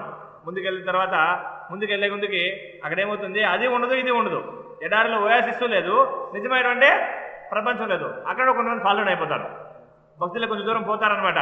అంటే వాళ్ళు నిజమైనటువంటి ప్రపంచానికి చేరడం కోసము, నిజమైనటువంటి రుచిని పొందడం కోసము. మధ్యలో ఏమవుతుంది, డౌట్ వచ్చేస్తుంది. భౌతికమైన ఆనందము లేదు, ఆధ్యాత్మిక ఆనందము లేదు. హరే కృష్ణ, అర్థమైంది కదా? కాబట్టి అక్కడేం చేస్తారు, కొంతమంది ఫాలోన్ అయిపోతారు. అయితే మనకు మధ్యలో మన భౌతిక ప్రపంచం నుంచి, భౌతికమైన యాక్టివిటీస్ నుంచి వస్తూ ఉంటేనే మనకు ఒక టేస్ట్ అనేది వచ్చింది. దాన్ని ఎప్పుడు గుర్తుపెట్టుకోవాలి. మనము పరాన్ని సాగిస్తే ఏమవుతుంది, చిన్నగా నీకు అక్కడక్కడ చిగుళ్ళు కనిపిస్తాయి. అంటే మనకు భక్తిలో మనం అభివృద్ధి చెందే ముందుకి ఆ నిజమైన ప్రపంచం వచ్చినప్పుడు మనకు నిజమైనటువంటి దివ్యానందం, కృష్ణ భక్తి, కృష్ణ ప్రేమ అనేది దానికి కావాల్సింది ఏమంటే సహనం కావాలి, ఓపిక, ఉత్సాహ, నిత్య, ధైర్య, తత్తత్కర్మ ప్రవర్తనాత్. కాబట్టి ఈ ఎవరైతే వాళ్ళు బాగా విని, అంటే గురువు, ఇక వచ్చినటువంటి వ్యక్తి ఎవరు, గురువు. మనం వచ్చి ఎడారిలో ఉన్నాం, గురువు ఏం చేశాడు, మనకు మామిడి పండ్లు ఇచ్చాడనమాట, శాంపుల్ ఇచ్చాడు అంతే. ఇప్పుడు మనం నిజమైన ప్రపంచానికి మనం ఇంకా పోలేదు, శాంపుల్ ఫుడ్స్ మాత్రమే మనము తిన్నామన్నమాట. మనం ఏం చేయాలి, ఇప్పుడు నిజమైనటువంటి పండ్లని, నిజమైనటువంటి ప్రదేశాన్ని, నిజమైనటువంటి ఆనందాన్ని పొందడం ఏం చేయాలి, మనము ప్రయత్నం చేయాలి, వర్క్ చేయాలి, మనం సాధన చేయాలి. అనర్థ నివృత్తి అంటారు దాన్ని, అనర్థ నివృత్తి. దాంట్లో ఏం చేయాలి, మనము ప్రయాణం చేయాలి. ఈ మధ్యస్థాయి చాలా డేంజర్ అనమాట. అది ఓయాసిస్సు లేదు, నిజమైనటువంటి భూప్రపంచము లేదు. కొన్నిసార్లు మధ్యలోకి వచ్చినప్పుడు భయపడిపోతారనమాట. ఏదో కోల్పోతున్నాం మనం, అక్కడ ఆనందం లేదు, ఇక్కడ ఆనందం లేదు, ఫినిష్, వెనక్కి వెళ్ళిపోతారనమాట. మళ్ళీ పోయి మండలో పడిపోతారు. అక్కడ ఎవరైతే వ్యక్తి ఆ మామిడి పనుల రుచిని చూస్తూ ఇక చెప్పినటువంటి వ్యక్తి మీద నమ్మకం ఉంది, అక్కడ ఓహో ఇతను నిజమైనటువంటి వ్యక్తి, నమ్మకంతో అతను ఏం చేస్తున్నాడు, ప్రయాణం చేస్తూ వచ్చాడు. చేసే ఉంది అతను ఏమైంది, నిజమైనటువంటి ప్రపంచాన్ని పొందాడు. అంటే మన భక్తిలో కూడా నిజమైనటువంటి ఆనందాన్ని మనము పొందుతాము. అయితే దానికి మనం ఇప్పుడే ఇది ఏదైతే ఉందో ఇక్కడ మనం కీర్తనలో నృత్యం చేస్తున్నాం, అంతా చేస్తున్నాం, అనర్థాల్లో ఉన్నాం, మనం ఇంకా నిజమైనటువంటి త్రిగుణాల్లో ఉన్నాం. ఈవెన్ కీర్తన కూడా మనము సరైనటువంటి భావంలో చేయడం లేదు. మనం మన ఆనందం కోసం మనం చేస్తున్నాం, భగవంతుని యొక్క ఆనందం కోసం చేయాలి. సాధన భక్తి అనేది చాలా చాలా ముఖ్యం. సాధన భక్తిలో మీరు సాధన భక్తి నియమాలంతా ఉన్నాయి. భక్తి రసామృత సింధులో ఉందన్నమాట. ఈ సాధన భక్తిని మనం బాగా ఆచరించినట్లయితే మనం రాగాన భక్తి స్థాయికి చేరుకుంటాం. సాధన భక్తి అంటే మనకి ఇష్టం లేకున్నా కానీ మనం చేయాలి. మంగళారతికి ఇష్టం ఉండదు, మంగళారతికి రావాలి. జపం చేసేది ఇష్టం ఉండదు, జపం చేయాలి. ఈ విధంగా చేస్తూ వచ్చినట్లయితే ఒకరోజు రాగాన ఒక భక్తి స్థాయికి వస్తాం. మనం పూర్తిగా ఆనందంగా చేసేటువంటి స్థాయికి వస్తాము. అప్పుడు నిజమైనటువంటి రుచిని, టేస్ట్ని, రుచి అనేది ఎన్నోది ఇది శ్రద్ధ, సాధుసంగ, భజన క్రియ, అనర్థ నివృత్తి, తర్వాత నిష్ఠ, తర్వాత రుచి, తర్వాత ఆసక్తి. ఆ రుచి స్థాయికి మనం వెళ్ళాలి. టేస్ట్ ఇంకా మనం సాధు సంఘం ఇంకా సమంగా చేయాలి, శ్రద్ధే సమంగా లేదు మనకి ఇంకా మనం. కాబట్టి మన శ్రద్ధను పెంచుకొని సాధు సంగత్యాన్ని చేయాలి. సాధు సంగతి తర్వాత భజన క్రియను బాగా చేయాలి. అనర్థ నివృత్తి తర్వాత మనకు మిగతా స్టెప్పులంతా కూడా చాలా ఫాస్ట్గా ఉంటాయి. ఓకే, అర్థమైందా? ఇంకేదైనా ప్రశ్న ఉందా? హరే కృష్ణ ప్రభు. నెక్స్ట్. హరే కృష్ణ ప్రభు, జంతువులను చంపడం అనేది హింస అన్నారు, కరెక్టే. శ్రీరామచంద్రుడు అడవికి వెళ్ళినప్పుడు ఆడ వేటాడతారు కదా, అది హింస కాదా? Wonderful question. జంతువులు చంపడం హింస కదా. శ్రీరామచంద్రుడు అడవికి వెళ్ళినప్పుడు ఆయన జంతువులను వేటాడినాడు కదా, అది హింస కదా. ఇక్కడ చాలామంది శ్రీరామచంద్రుడి గురించి చాలా విషయాలు చెప్తారు. బట్ ఆథరైజ్డ్గా మన ఆచార్యులు ఏం చెప్పాడు శ్రీరామచంద్రుడి మీద అనేది మన ముఖ్యం. చాలామంది రకరకాలుగా వాళ్ళు చెప్తూ ఉంటారు. శ్రీరామచంద్రుడు మాంసం తిన్నాడు కూడా చెప్పేస్తారు కొంతమంది రకరకాలుగా. అయితే శ్రీరామచంద్రుడు ఆయన తన యొక్క విల్లుని, కోదండాన్ని ఉంచుకునింది ఓన్లీ రాక్షసులను సంహరించడం కోసం, ఆయన జంతువుల్ని చంపడం కోసము కాదు. ఆయన చేసిందంతా కూడా ఈ రాక్షసు. కొన్నిసార్లు క్షత్రియుడు జంతువులను చంపచ్చు. ఎప్పుడంటే ఆ జంతువులు, ఫర్ ఎగ్జాంపుల్ ఈ అడవిలో క్రూర మృగాలంతా కూడా పెరిగిపోయి సాధారణ జనాలకు కానీ హాని కలిగిస్తూ ఉన్నట్లయితే వాటిని క్షత్రియుడు సంహరించవచ్చు. సంహరిస్తే ఏమవుతుందంటే వాటికి ఉన్నతమైనటువంటి క్షత్రియుడు ధర్మం కోసం చేస్తున్నాడు. అతను అది తినేదాని కోసమో లేదంటే ఇంద్రియ తృప్తి కోసమో చేయడం లేదు. అప్పుడు ప్రజలు కూడా ఏం చేసేవాళ్ళంటే, రాజ్యంలో ఉన్నటువంటి ప్రజలు సత్యయుగంలో, త్రేతాయుగంలో ఆ ప్రజలు కూడా అవి వచ్చి ఏం చేసేటువంటివి మనుషులను చంపేస్తున్నాయి. అక్కడ అరణ్యంలో మనుషులు, అరణ్య ప్రాంతాల్లో జీవులు జీవించేవాళ్ళు మనుషులు చంపేస్తే వాళ్ళు మానవ జన్మ వచ్చింది. ఎందుకంటే వాళ్ళు మానవ జన్మను బాగా ఉపయోగించుకునేవాళ్ళు. దేనికి ఉపయోగించుకునేవాళ్ళు అంటే ఆత్మ సాక్షాత్కారం కోసమో ఉపయోగించుకునేవాళ్ళు. వీళ్ళ యొక్క ఆధ్యాత్మిక మార్గంలో ఇవి కలత బంధించేటువంటివి ఈ జంతువులు. కాబట్టి వాటిని ఏం చేసేవాడు క్షత్రియుడు? సంహరించి ప్రశాంతంగా ఆధ్యాత్మిక మార్గంలో వాళ్ళు అభివృద్ధి చేయడానికి కోసము అవకాశం ఇచ్చేవాడు అనమాట. కాబట్టి అటువంటి జంతువులకు ఏమయ్యేది, వాటికి కూడా ఎలివేషన్ వచ్చేది. అవి కూడా ఏమయ్యేది, ఇటువంటి క్షత్రియులు కానీ అటువంటి క్షత్రియుల చేత మరణించినటువంటి జంతువులు ఏమయ్యేటువంటివి, అవి కూడా ఏమయ్యేటువంటివి మనుషులుగానో లేదంటే ఉన్నతమైనటువంటి లోకాలకు అవి ఎలివేట్ అయ్యేటువంటి అనమాట. ఇప్పుడు చేసేటువంటి చంపడానికి అప్పుడు చంపడానికి చాలా వ్యత్యాసం ఉంది. వాళ్ళు లైక్ ఇంకొక ఎగ్జాంపుల్ కూడా, ఇప్పుడు మనం లైక్ ఇండియాకి పాకిస్తాన్కి వార్ వస్తుందన్నమాట. ఇండియన్ సోల్జర్స్ వెళ్ళి పాకిస్తాన్ వాళ్ళని చంపేస్తారు. మన భారతదేశం ఏం చేస్తుంది, వాళ్ళకి సన్మానం చేస్తుంది. అదే వారియర్ వచ్చి ఇక్కడ తిరుపతిలో మార్కెట్లో పోయి కాలిస్తే ఏమవుతుందే, ఊరే వేస్తారు. మనం అనగచ్చు అనమాట, రెండు చంపేదే కదా, ఇది హింసే అది హింసే కదా. పాకిస్తాన్లో ఉండే వాళ్ళని చంపేది హింసే, మన భారతీయులను చంపేది హింసే. ఆ హింసకేమో రివార్డ్ ఇస్తున్నాము, ఈ హింసకేమో ఏం చేస్తున్నాము, లోపలిస్తున్నాము.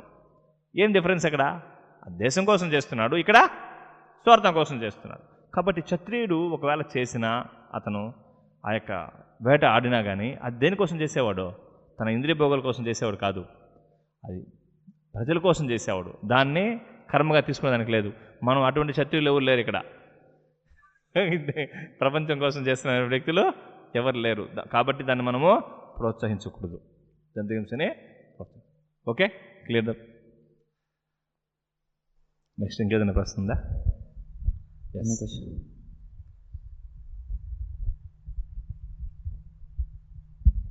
ఇందాక మీరు మనసు ఏదనుకుంటే అది చేయకూడదని చెప్పారు కదా, అప్పుడు మనసు ఒక్కసారి మంచిని కోరుకుంటుంది, అప్పుడు ఆ మంచిని కానీ చేయకూడదా? ఓకే, మంచి పాయింట్.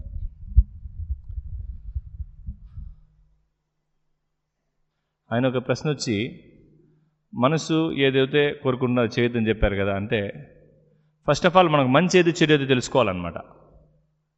మంచి ఏది చెడేది. ఇప్పుడు బయట మన వ్యక్తులను అడిగినట్లయితే కన్నా వాళ్ళకి నేను ఒక వ్యక్తిని కలిశానమాట. అతను చాలా పెద్ద పొలిటీషియను.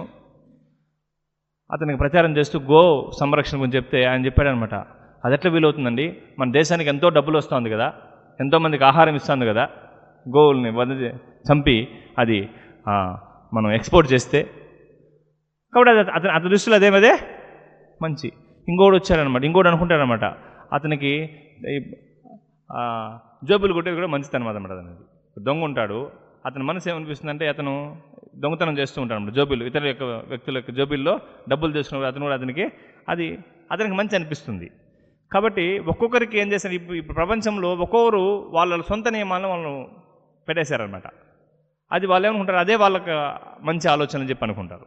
కాబట్టి దాని మీద మనం డిపెండ్ కాకుండా శాస్త్రాలు చెప్తున్నాయి. భగవద్గీత భాగవతం చెప్తుంది, ధర్మత్తు సాక్షాత్ భగవత్ ప్రణీతం.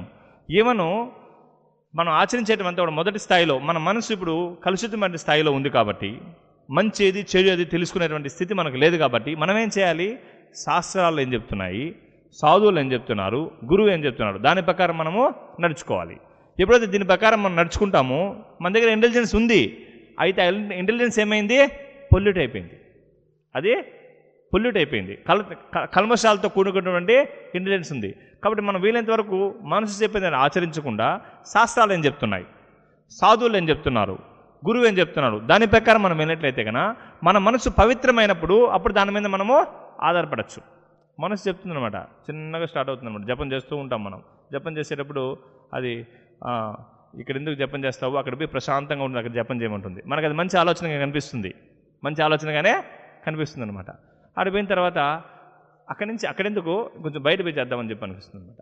ఆడిపోయిన తర్వాత రోడ్లో పోయే వాళ్ళని చూస్తా, అట్లా పోయే వాళ్ళని వచ్చే వాళ్ళని చూస్తూ మనం ఏం చేస్తామో డైవర్ట్ అయిపోతాం.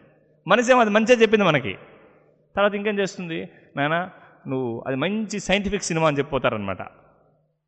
తర్వాత ఆ సినిమా పోయిన తర్వాత ఇంకా మీకు తెలుసు రకరకాలటువంటి విషయాలు. మనసు మంది ఎప్పుడు మనము నమ్మకూడదు. ఇంటర్నెట్లో కూడా కూర్చుంటారనమాట చాలామంది, వాళ్ళకి కావాల్సినటువంటి విషయాల కోసమే కూర్చుంటారు వాళ్ళు. ఏది ఇన్ఫర్మేషన్ గ్యాదర్ చేసేదానికోసం. చిన్నగా ఏమవుతుంది, మంచి యాడ్ వస్తుంది అనమాట అక్కడ టక్కనే, అప్పుడు దానికి వెళ్ళిపోతారన్నమాట, ఫినిష్. అట్లా కాబట్టి మనం ఏం చేయాలంటే సాధువులు ఏం చెప్తున్నారు, శాస్త్రాలు ఏం చెప్తున్నారు, గురువు ఏం చెప్తున్నారు, దాని ప్రకారం ఫస్ట్ పోవాలి. మనం ప్రథమ స్థాయిలో ఉన్నాం. ఇప్పుడు డాక్టర్ దగ్గర పోతాం మనం ట్రీట్మెంట్కి, డాక్టర్ కొన్ని ప్రిస్క్రిప్షన్ ఇస్తాడనమాట, ఈ మందులు వాడు, ఈ మందులు వాడు అనేసి. మనకు మనసు కూడా చెప్తుంది ఈ మందులు ఎందుకు వాడాలి, ఇంకో మందు వాడినా కానీ అది నయం అవుతుందని చెప్పి. అట్లా మనం చేయడానికే లేదు. డాక్టర్ అని చెప్పాడు, అది చేయాలి. మన మైండ్ చెప్పినట్టు చేస్తామంటే అది రోగం అనేది నయం కాదు. మెడికల్ షాప్లో ఎన్నో మందులు ఉంటాయి, బట్ డాక్టర్ దగ్గరికి ఎందుకు పోయి డాక్టర్ ఇచ్చిన ప్రిస్క్రిప్షనే మనం తీసుకోవాలి. కాబట్టి మన స్థాయి ఏదంటే ఏది మంచి చేదు అని తెలుసుకునే స్థాయి మనకు లేదు ఇప్పుడు. ఎందుకంటే మన మనసు పూర్తిగా కల్మషాలతో ఉన్నటువంటి పొల్యూటెడ్ ఇంటెలిజెన్స్ అనమాట మనకి. కాబట్టి మనము ప్యూర్గా మనం సాధువుల మీద శాస్త్రం మీద డిపెండ్ అయ్యి మనం ప్యూర్ అయినప్పుడు, పవిత్రమైనప్పుడు అప్పుడు నీ మనసు మీద డిపెండ్గా. ఓకే, ఇప్పుడు డిస్టింగ్విష్ చేయడానికి కూడా మనకి ఏది మంచి, ఇది ఇంతకుముందు ఎగ్జాంపుల్ ఇచ్చాం, జపం చేసేది మంచిదే, బాగా అందరితో కూర్చొని జపం చేస్తుంటాం. మనసు ఏమనిపిస్తుంది, అక్కడ పోతే అక్కడ పోయి జపం చేయొచ్చు కదా అనిపిస్తుంది అనమాట. బట్ ఇక్కడ అథారిటీస్ ఏం చెప్తారు, నో డివోడీస్తో కలిసి చేయమంటారు. మనకు అనిపిస్తుంది ఇది మంచిదే కదా, జపమే కదా చేస్తున్నాను నేను, అక్కడ చేసుకునే దానికి ఇక్కడ చేసుకునే డిఫరెన్స్ ఏమి అనిపించవచ్చు. బట్ అది ఆ స్థాయిలో మనం లేము. మన మనస్సు ఇది మంచి అని అది మంచి అనిపించవచ్చు, లాస్ట్కి నిన్న చెడుకు తీసుకెళ్ళిపోతుంది. అది మనసు ఏం చేస్తుంది, చెడుకు తీసుకెళ్ళిపోతుంది. ఎన్నో సందర్భాలు, ఒక ఎగ్జాంపుల్ కాదు, మీ పర్సనల్ లైఫ్లో చూడండి, మీకు మనసే మంచి ఆలోచన ఇస్తుంది అనమాట. అదేమో బాగా బ్యూటిఫుల్గా ఉంటుంది అనమాట, ఆలోచన చాలా బాగుంటుంది అనమాట. అది లైక్ మోసం చేసేదానికి అనమాట. అది మనసు మనల్ని మోసం చేస్తుంది అనమాట, చిన్నగా అది మనల్ని డైవర్ట్ చేస్తుంది అనమాట. ఫినిష్. కాబట్టి మనసు ఎప్పుడు తీసుకోవద్దండి. ఇప్పుడు అది మంచిది కానీ చెడు కానీ, శాస్త్రాలు ఏం చెప్తున్నాయి అది మంచిది, సాధువులు ఏం చెప్తున్నారు దాన్ని తీసుకోండి. తర్వాత మన మనసు పవిత్రమైనప్పుడు అప్పుడు మనసుని తీసుకోండి. ఈ స్థాయిలో మనం తీసుకుంటే ఏమవుతామో మన మనసు మనల్ని మోసం చేస్తున్నాం, ఎక్కడికో తీసుకెళ్ళిపోతుంది, ఫినిష్ చేస్తుంది. చూడండి, మనం ఆలోచిస్తూ ఉంటాం, చిన్న ఆలోచన వస్తుంది. ఒకసారి ప్రభుపాద వరకు చెప్పారన్నమాట, జపం చేసేటప్పుడు ఎటువంటి కొంతమంది భగవంతుని యొక్క పిక్చర్ని, రూపాన్ని చూస్తూ జపం చేయాలని చెప్పి అనుకుంటారనమాట. అది మంచిదే. మనసు కొన్నిసార్లు చెప్తున్నాడు మనకి, ఇది నీ కాన్సన్ట్రేషన్ రావాలంటే భగవంతుని యొక్క రూపాన్ని చూస్తూ జపం చేయి అనిపిస్తుంది అనమాట. అది చెడ్డ మంచి అది. బట్ శాస్త్రాలు ఏం చెప్తున్నాయి? చేయొద్దు అంటున్నాయి. ఆ విధంగా చేయొద్దు. ఎందుకంటే ఇప్పుడు నీకు భగవంతుని యొక్క కృష్ణుని యొక్క రూపాన్ని చూస్తూ ఉంటావు, టక్కని కృష్ణుడు సినిమాలు గుర్తొస్తాయి, సినిమాలో కృష్ణుడు వస్తారనమాట. తర్వాత చిన్నగా ఆ సినిమాలు కృష్ణుడు వేసి ఇంకెవరో వస్తారు, ఏదో సినిమాలు నువ్వు చెత్తంతా చూసింటావు కదా, ఆ సినిమాలంతా వచ్చేస్తాయి. ఇంకా మైండ్లోకి నీ జపము లేదు, తపము లేదు, అంతా పోతుంది, ఫినిష్.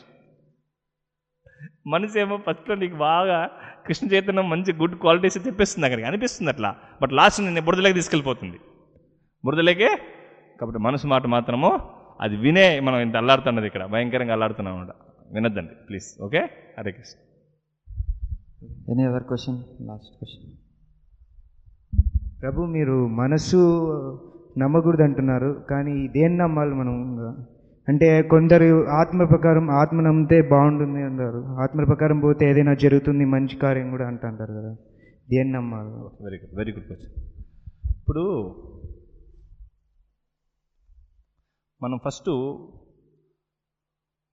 మన సిచ్యువేషన్ మనం తెలుసుకున్నాం. ఫస్ట్ మనం ఎవరనేది, శరీరం యొక్క శక్తి తెలుసుకున్నాం. భగవద్గీతలో కృష్ణ చెప్తున్నాడు, భూమి రపు నలో వాయు కమ్మనో బుద్ధి రేవచ్చ అహంకారం ఇది భిన్నా ప్రకృతి రస్తదా. ఇక్కడ మొదట స్ట్రక్చర్ వచ్చి మన శరీరం వచ్చి బయట గ్రాహ్యంగా ఉన్నటువంటి దీన్ని గ్రాస్ బాడీ అంటారు, తెలుగులో ఏమంటారు దాన్ని? గ్రాస్ అంటే స్థూల శరీరం. స్థూల శరీరము పంచభూతాలతో చేయబడి ఉంది. భూమి, అగ్ని, గాలి, వాయువు, ఆకాశం, దీంతో తయారు చేయబడి ఉంది మన శరీరం. దీన్ని స్థూల శరీరం అంటారు. దీని లోపల మనస్సు, బుద్ధి, అహంకారంతో ఇంకొక శరీరం ఉంది, దాన్నే సూక్ష్మ శరీరం అంటారు. దాని లోపల ఆత్మ ఉంది. పైన ఒక కవరింగ్ ఉంది, లోపల ఇంకొక కవరింగ్ ఉంది, దాని లోపల ఆత్మ ఉంది. మనం కొన్నిసార్లు ప్యాకెట్లు చేస్తుంటాం, లోపల ఏదైనా పెట్టేసి ఒక స్వీట్ పైన ఒక కవరింగ్ వేస్తారు, దాని తర్వాత మళ్ళీ ఇంకొక కవరింగ్ వేస్తారు, కింద చిన్న చిన్న పేపర్లు వేసి స్మూత్ పేపర్లు వేసి ప్యాక్ చేస్తారు. దాని పైన ఏం చేస్తారు? బాగా స్ట్రాంగ్గా ఉన్నటువంటివి వేస్తారనమాట ప్యాకింగ్. అట్లా కాబట్టి ఈ భూమి, అగ్ని, వాయువు, జలము, ఆకాశం తయారు చేరింది, పైన కవరింగ్ ఉంది, లోపల సూక్ష్మ కవరింగ్ మనస్సు, బుద్ధి, అహంకారము, దాని లోపల ఆత్మ ఉంది. అంటే క్లియర్గా మనకు తెలుస్తూ ఉంది. మనం కూడా ఏమంటాము? నా చెయ్యి అంటాము, నా కాలు అంటాము, నా మనస్సు అంటాము. నేను మనస్సు అని చెప్పి ఎప్పుడైనా అంటాం మనము? అనం. అంటే నా మనస్సు అంటే నేను వేరే వ్యక్తిని, నా మైండు, నా బుద్ధి, నా తెలివి, నా బుద్ధి నేను కాదు, బుద్ధిని నేను కాదు, తెలివిని నేను కాదు, మనసుని నేను కాదు. అంటే నేను వేరే వ్యక్తిని, నేను ఆత్మని. ఇప్పుడు క్లియర్గా అర్థమైంది మనసు మనం కాదనేసి. కానప్పుడు మనసు చెప్పింది మనం వినడానికి లేదు. ఎందుకంటే మన మనసు పవిత్రంగా లేదు. మన మనసు త్రిగుణాల మీద ఆధారపడి ఉంది, సత్వగుణము, రజోగుణము, తమోగుణము. కొన్నిసార్లు అది మంచిదిగానే అనిపిస్తుంది. ఆ మంచి అనిపించి ఏం చేస్తుంది మనల్ని? అది చాలా మంది ఇప్పుడు బయట వ్యక్తులంతా కూడా వాళ్ళు చేసేదంతా వాళ్ళు మంచి అనుకుంటారు, మంచి అని చెప్పి అనుకుంటారు. వాళ్ళు మంచికి అనుకోకపోతే వాళ్ళు చేయలేరు ఆ పని. దొంగ కూడా నేను చేసేది మంచి అనుకుంటాడు, టెర్రరిస్ట్ కూడా బాంబు పెట్టేది నేను మంచి అనుకుంటాడు వాడు. కాబట్టి దాని మాట వినకూడదు. ఎవరి మాట వినాలి? శాస్త్రాల మాట వినాలి. శాస్త్రాలు ఏం చెప్తున్నాయి, నువ్వు ఏం చేయాలని చెప్పి శాస్త్రాలు చెప్తున్నాయి. నువ్వు టేప్ రికార్డు కొంటావు, నీ మైండ్ చెప్పినట్టు చేస్తే అది పనిచేయదు. అది క్యాటలాగ్ ప్రకారం వాళ్ళు కొత్త టేప్ రికార్డు ఎక్కడి నుంచో వచ్చింది, అది క్యాటలాగ్ పెట్టుకొని చేస్తే అది బాగా పనిచేస్తుంది. అది మేమేం చెప్తున్నాం? నీ జీవితం నువ్వు బాగా ఉపయోగించుకో, అయితే క్యాటలాగ్ పెట్టుకొని ఉపయోగించుకొని చెప్తున్నావు. భగవద్గీతను పెట్టుకొని నువ్వు జీవితాన్ని నువ్వు చెయ్యి, అన్ని పనులు చెయ్యి. నువ్వు ఏ విధంగా తినాలి భగవద్గీతలో ఉంది, నువ్వు ఏ విధంగా మాట్లాడాలి భగవద్గీతలో ఉంది, నువ్వు ఏ విధంగా జీవించాలి భగవద్గీతలో ఉంది. దాని ప్రకారం నడుచుకోని చెప్తున్నావు. నీ తల్లిదండ్రులు ఎట్లా ప్రవర్తించాలి శాస్త్రాల్లో ఉంది, జీవులతో ఎట్లా ప్రవర్తించాలి శాస్త్రాల్లో ఉంది, స్నేహితులతో ఎట్లా ప్రవర్తించాలి శాస్త్రాల్లో ఉంది, నువ్వు ఏ విధంగా నిద్రపోవాలి శాస్త్రాల్లో ఉంది, నువ్వు ఏ విధంగా కర్మలు పని చేయాలి శాస్త్రాల్లో ఉంది, ఏ విధంగా ధనాన్ని అర్జించాలి శాస్త్రాల్లో ఉంది. దాని ప్రకారం నడుచుకోని చెప్పి చెప్తున్నావు. నీ మైండ్ చెప్పినట్టు మైండ్ చెప్తుంది, 100 చెప్తుంది. నేను చెప్పాను కదా, అందరూ వాళ్ళు చేసేది అందరూ కరెక్ట్ అనుకుంటారు. వాళ్ళు బయట తప్పు అనుకుంటే ఆ యాక్టివిటీని అతను చేయలేడు. ఆ కార్యక్రమాన్ని చేయలేడు. మనకి ఏది మంచి అనిపిస్తుందో అది చెడు కావచ్చు. ఇప్పుడు డాక్టర్లు వాళ్ళు ఏం చేస్తారు, ఇప్పుడు కొంతమంది ఇక్కడ ఆపరేషన్ అంతా చేస్తూ ఉంటారనమాట, రకరకాల ఆపరేషన్స్. వాళ్ళు ధనాన్ని అర్జించేదే వాళ్ళు మంచి అనుకుంటారు, రకరకాల మార్గాల్లో ధనాన్ని అర్జిస్తూ ఉంటారనమాట. వాళ్ళు కిటికీలో నుంచి వాళ్ళు చూసి జనాలు ఎక్కువ అవుతే పేషెంట్లు డాక్టర్కి చాలా ఆనందం అనమాట. మనం చూస్తూ ఉంటాం, అప్పుడప్పుడు కిటికీ బయట చూస్తూ ఉంటాడు డాక్టర్, చూసి అతను హ్యాపీ అయిపోతుంటాడు అనమాట. ఇక్కడేమో ఇతనికి బాధ, అతనికేమో అది మంచి, అతనికేమో అది చాలా ఆనందాన్ని ఇస్తూ ఉంది. ఇతనికేమో ఇక్కడ జనాలకి అంతా కూడా రోగాలు ఎక్కువైపోతే ఏమవుతుంది, రోగాలు ఎక్కువైతే డాక్టర్కి ఆనందము, జనాలకే బాధ. అట్లా మనకు కొన్నిసార్లు మన మైండ్ మనకి ఏదైతే మంచి చెప్తుందో అది ఇతరులకి చెడు కావచ్చు, అది ఇతరులకి అన్యాయం కావచ్చు, చెడు కావచ్చు, బాధలు కలిగించవచ్చు, మనకేమో అదే మంచి కావచ్చు. కాబట్టి దాన్ని మనము తీసుకోకూడదు. శాస్త్రాలు అని చెప్తే దాన్ని తీసుకోవాలి, దాని ప్రకారం మనము నడుచుకోవాలి. ఈవెన్ స్టూడెంట్స్కి గైడ్లైన్స్ ఉన్నాయి శాస్త్రాల్లో, ఏ విధంగా స్టూడెంట్ లైఫ్ ఉండాలనేసి. కాబట్టి దీని ప్రకారం నడుచుకుంటే ఏమవుతుంది, ఈ గైడెన్స్ ప్రకారము మైండ్ ఏమవుతుంది, క్లీన్ అవుతుంది, శుభ్రం అవుతుంది, అనర్థ నివృత్తి జరుగుతుంది. అప్పుడు అదే గురువుకి మనకి తేడా. గురువు మైండ్ చెప్పినట్టు విండు, పరమాత్మ లోపల ఉంటాడు అన్నమాట. పరమాత్మ చెప్పినట్టు ఆయన వింటాడు. పరమాత్మ సూచనలు మనము డైరెక్ట్గా తీసుకోగలుగుతాం. ఇప్పుడు మైండ్ కూడా ఆధ్యాత్మికంగా ప్రవర్తిస్తుంది అనమాట, అది భౌతికంగా ప్రవర్తించదు. ఆ స్థాయి చాలా క్లిష్టమైనటువంటి స్థాయి అనమాట. అంతవరకు మన మైండ్ చెప్పినట్టే తీసుకోకూడదు. మనకేం కావాలో శాస్త్రాల్లో ఉంది, అందుకే గైడెన్స్ తీసుకోవాలి. నాట్ ఓన్లీ శాస్త్ర, ముగ్గురు గైడెన్స్ తీసుకోవాలి మన జీవితానికి. సాధువుల గైడెన్స్ తీసుకోవాలి, శాస్త్రాల గైడెన్స్ తీసుకోవాలి, గురువు గైడెన్స్ తీసుకోవాలి. అది కూడా మనం ఆ శాస్త్రాన్ని ఎంచుకునేటప్పుడు జాగ్రత్తగా ఎంచుకోవాలి. రకరకాలు వచ్చేసినాయి ఇప్పుడు శాస్త్రాలు. పవిత్రమైనటువంటి ప్రామాణికమైనటువంటి శాస్త్రం ఇచ్చేటువంటి సూచనలు తీసుకోవాలి, ప్రామాణికమైనటువంటి సాధువు ఇచ్చేటువంటి సూచనలు తీసుకోవాలి, ప్రామాణికమైన గురువు ఇచ్చేటువంటి సూచనలు తీసుకోవాలి. మన జీవితము చాలా ఆనందంగా ప్రతి ఒక్క స్టెప్లోనూ మనకు ఉన్నాయి, ఇన్స్ట్రక్షన్స్ ఉన్నాయి. శ్రీమద్ భాగవతంలో everything is there. Even Brahmachari student life ఏ విధంగా ఉండాలి, గృహస్థ ఏ విధంగా ఉండాలి, చనిపోయేటప్పుడు ఏ విధంగా ఉండాలి, ఆహారాన్ని ఎట్లా తీసుకోవాలి, మన కుటుంబ సభ్యులతో ఎట్లా ఉండాలి, ఎవ్రీథింగ్. ఈవెన్ తండ్రి ఏ విధంగా ఉండాలి, తల్లి ఏ విధంగా, ఎవ్రీథింగ్ గైడెన్స్ ఉన్నాయి మనకి ఇక్కడ. ఈవెన్ రాజులు, రాజ్యాన్ని పరిపాలన చేసిన వ్యక్తులు, వాళ్ళకి గైడ్లైన్స్ ఇస్తున్నాయి. వ్యాపారం చేసే వ్యక్తికి గైడ్లైన్స్ ఇస్తున్నాయి. Everything is there. మనం దాన్ని క్యాట్లాగ్నే మనం ఉపయోగించుకోవాలి. మన జీవితంలో చాలా పెద్ద విషయం అన్నమాట ఇది. మనం ఏం చేస్తున్నాము, అది ఉపయోగిస్తే ఏమవుతుంది, కొన్ని నియమాలు ఉంటాయి. ఆ నియమాలు ఎందుకంటే మనం ఆనందంగా ఉండడం కోసమే. మనం ఆనందంగా ఉండాలి, అదే సమయంలో ఇతరుల యొక్క జీవుల యొక్క ఆనందానికి కలత పందించకుండా ఉండాలి. దానికోసమే నియమాలు ఇచ్చారు శాస్త్రాల్లో. ఇప్పుడు మనం ఆనందంగా ఉండాలన్నప్పుడు ప్రతి ఒక్క జీవి ఆనందంగా ఉండాలని చెప్పి కోరుకుంటుంది. కాబట్టి శాస్త్రాలు ఏం చేశాయి, ఎటువంటి జీవికి ఇబ్బంది కలగకుండా వాటి యొక్క స్వేచ్ఛకి మనం ఆనందంగా ఉండడం కోసం గైడ్లైన్స్ ఇచ్చాయన్నమాట. అది మనకి ఇష్టం లేదు, మనం స్వార్థం ఎక్కువ ఉంది కాబట్టి నేను ఆనందంగా ఉంటే చాలు, ఇతరులు ఏమన్నా అయిపోయినాయి, ఆ భావనలో మనం ఉంది కాబట్టి మన శాస్త్రాలను మనము యాక్సెప్ట్ చేయడం లేదు, తీసుకోవడం లేదు. అది దానివల్ల మనకే ప్రమాదం. మనం ఆనందంగా ఉందని చెప్పి అనుకుంటున్నాము, ఈ ఆనందం కోసము చాలా జీవుల్ని మనము ఇబ్బంది పడుతున్నాము. అది ఏదో విధంగా కావచ్చు, అది చంపడమే కాదు, అది వేరే రకాలుగా ఎన్నో రకాలుగా మానసికంగా కావచ్చు, ఆర్థికంగా కావచ్చు, ఏ విధంగా మనం ఇబ్బంది పరుస్తున్నాం. కాబట్టి మనకు ఆనందం అనేది లేదు. కాబట్టి శాస్త్రాలు, ప్రామాణికమైన శాస్త్రాలు, సాధువులు, గురువుల యొక్క గైడెన్స్లో మనం వెళ్ళాలి. ఇంతకుముందు ఆ సిస్టమ్ ఉంది మన భారతదేశంలో. ప్రతి ఒక్కరికి గురువు ఉన్నారు, ప్రతి ఒక్కరు శాస్త్రాలు రెఫర్, ఏదైనా మాట్లాడేటప్పుడు శాస్త్రాన్ని రెఫర్ చేసేవాళ్ళు. ఒక డిస్కషన్ ఉందనుకోండి, మహాభారతంలో మనం కానీ స్టడీ చేసినట్లయితే కన్నా ప్రతి ఒక్క మాట మాట్లాడినా వాళ్ళు శాస్త్రాన్ని రెఫర్ చేసేవాళ్ళు. ఈ విధంగా అప్పుడు అక్కడ జరిగింది, ఈ విధంగా ఇట్లా జరిగింది, కాబట్టి ఆ విధంగా మనము చేయాలి. డిస్ప్యూట్స్ ఏదైనా వచ్చాయనుకో, ఇప్పుడు ఒక వ్యక్తి ఒక బంగారాన్ని దొంగతనం చేసింటాడు. అతను ఏం చేసేవాడు, చెప్పేవాడు, నువ్వు ఈ విధంగా దొంగతనం చేస్తే, ఇంతకుముందు ఒక అతను దొంగతనం చేసి అతను జకాయలు అయిపోయాడు. ఏమి జకాయలు అంటే ఏమి, తోడేలు అయిపోయాడు. కాబట్టి చాలా డేంజర్ నీకు అంటే అతను ఏం చేస్తాడు, తొందరగా భయపడిపోతాడనమాట. శాస్త్రాలు రెఫర్ చేసేవాళ్ళు. ఈవెన్ కుటుంబ సమస్యలు ఏదైనా వచ్చినా కానీ వాళ్ళు శాస్త్రాలు రెఫర్ చేసేవాళ్ళు. ఇది ఒక తల్లిదండ్రులకు ఏదైనా సమస్య వచ్చిందనుకో, ఇంతకుముందు వాళ్ళు గృహస్థులు ఏ విధంగా నడుచుకున్నారు, శాస్త్రాలు రెఫరెన్స్ ఇచ్చేవాళ్ళు. ప్రతి ఒక్క దానికి మనకు ఆన్సర్ ఉంది ఇక్కడ. ఇప్పుడు మనం వాటిని ఉపయోగించుకుంటే చాలు, మన జీవితంలో చాలా ఆనందంగా ఉంటాం అనమాట. ఎగ్జాంపుల్స్, స్టూడెంట్స్ కూడా వాళ్ళకి ఎగ్జాంపుల్స్ ఉండేవి అనమాట. వాళ్ళు ఇంతకుముందు మనం చర్చించాం కదా, హరియాశ్వాస్ ఎట్లున్నారు మీకు చెప్పాను నేనే ఒక ఎగ్జాంపుల్. వాళ్ళు ఎంత వండర్ఫుల్గా ఉన్నారు, ఎంత షార్ప్గా ఉన్నారు అనేసి. కాబట్టి శాస్త్రాల ప్రకారం పోతే మనం పోకూడదు, చాలా డేంజర్ అనమాట. Okay, you understood the point. I think time is over. Next time మళ్ళీ కలుస్తాం. నెక్స్ట్ క్వశ్చన్స్ ఏమన్నా ఉంటే అబ్బాయి లాస్ట్ క్వశ్చన్. Okay bro.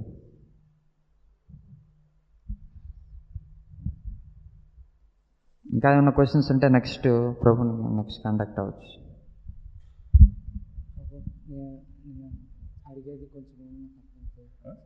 నేను అడిగేది ఏమన్నా తప్పైతే కొంచెం క్షమించండి. చెప్పండి. ఇప్పుడు ప్రపంచంలో కొంతమంది సాధువులు అక్కడక్కడి నుంచి వచ్చి ప్రజలు కొంచెం మంది మోసపోతున్నారు. గట్టిగా పర్లేదు. మనం ఎట్లా ప్రజలు వాళ్ళను గుర్తించి మంచి వాళ్ళు ఎవరో చెడ్డ వాళ్ళు ఎవరో తెలుసుకో. Very good, very good. ఇప్పుడు ఇది చాలా ముఖ్యమైన ప్రశ్న. ఇది ఇప్పుడు ఏం చేస్తున్నారంటే చాలామంది సాధువుల వేషంలో జనాల్ని మోసం చేస్తున్నారనమాట.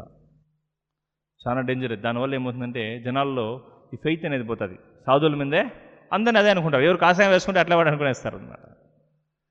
కాబట్టి మనకు చాలా బాధ్యత ఉంది. ఇంతకుముందు 2 రోజుల ముందు ఒక మహారాజు వచ్చాడు యుఎస్ నుంచి. ఆయన చెప్పాడనమాట, మనము చాలామంది గోల్డ్ షాప్కి వెళ్తాం. గోల్డ్ షాప్కి వెళ్ళినప్పుడు బంగారాన్ని ఎట్లా పరీక్షిస్తారంటే మామూలుగా మనం చూసేది అది బాగా జిగిల్ అంటుంటే మనం ఏం చేస్తాం, దాన్ని కొనేస్తాం. అతను ఏం చేస్తాడు, అతను కూడా ఇస్తాడనమాట. అరే ఇది 24 క్యారెట్స్ గోల్డ్ తీసుకొని చెప్తాడు. మనం కూడా దాన్ని చూసి పట్టుకునేసి అది బాగా మెరుస్తుంటే మనం ఏం చేస్తామో దాన్ని తీసుకునేస్తాం అనమాట. కొంచెం తెలివైన వ్యక్తి ఏం చేస్తాడంటే అతను నేను పరీక్షించాలని చెప్పి పాదరసం ఉంటుందన్నమాట. దాంట్లో కానీ మనము బాగా గీచినట్లయితే కానీ ఒక రాయి ఉంటుంది, స్పెషల్ స్టోను. దాంట్లో గీస్తే ఏమవుతుందంటే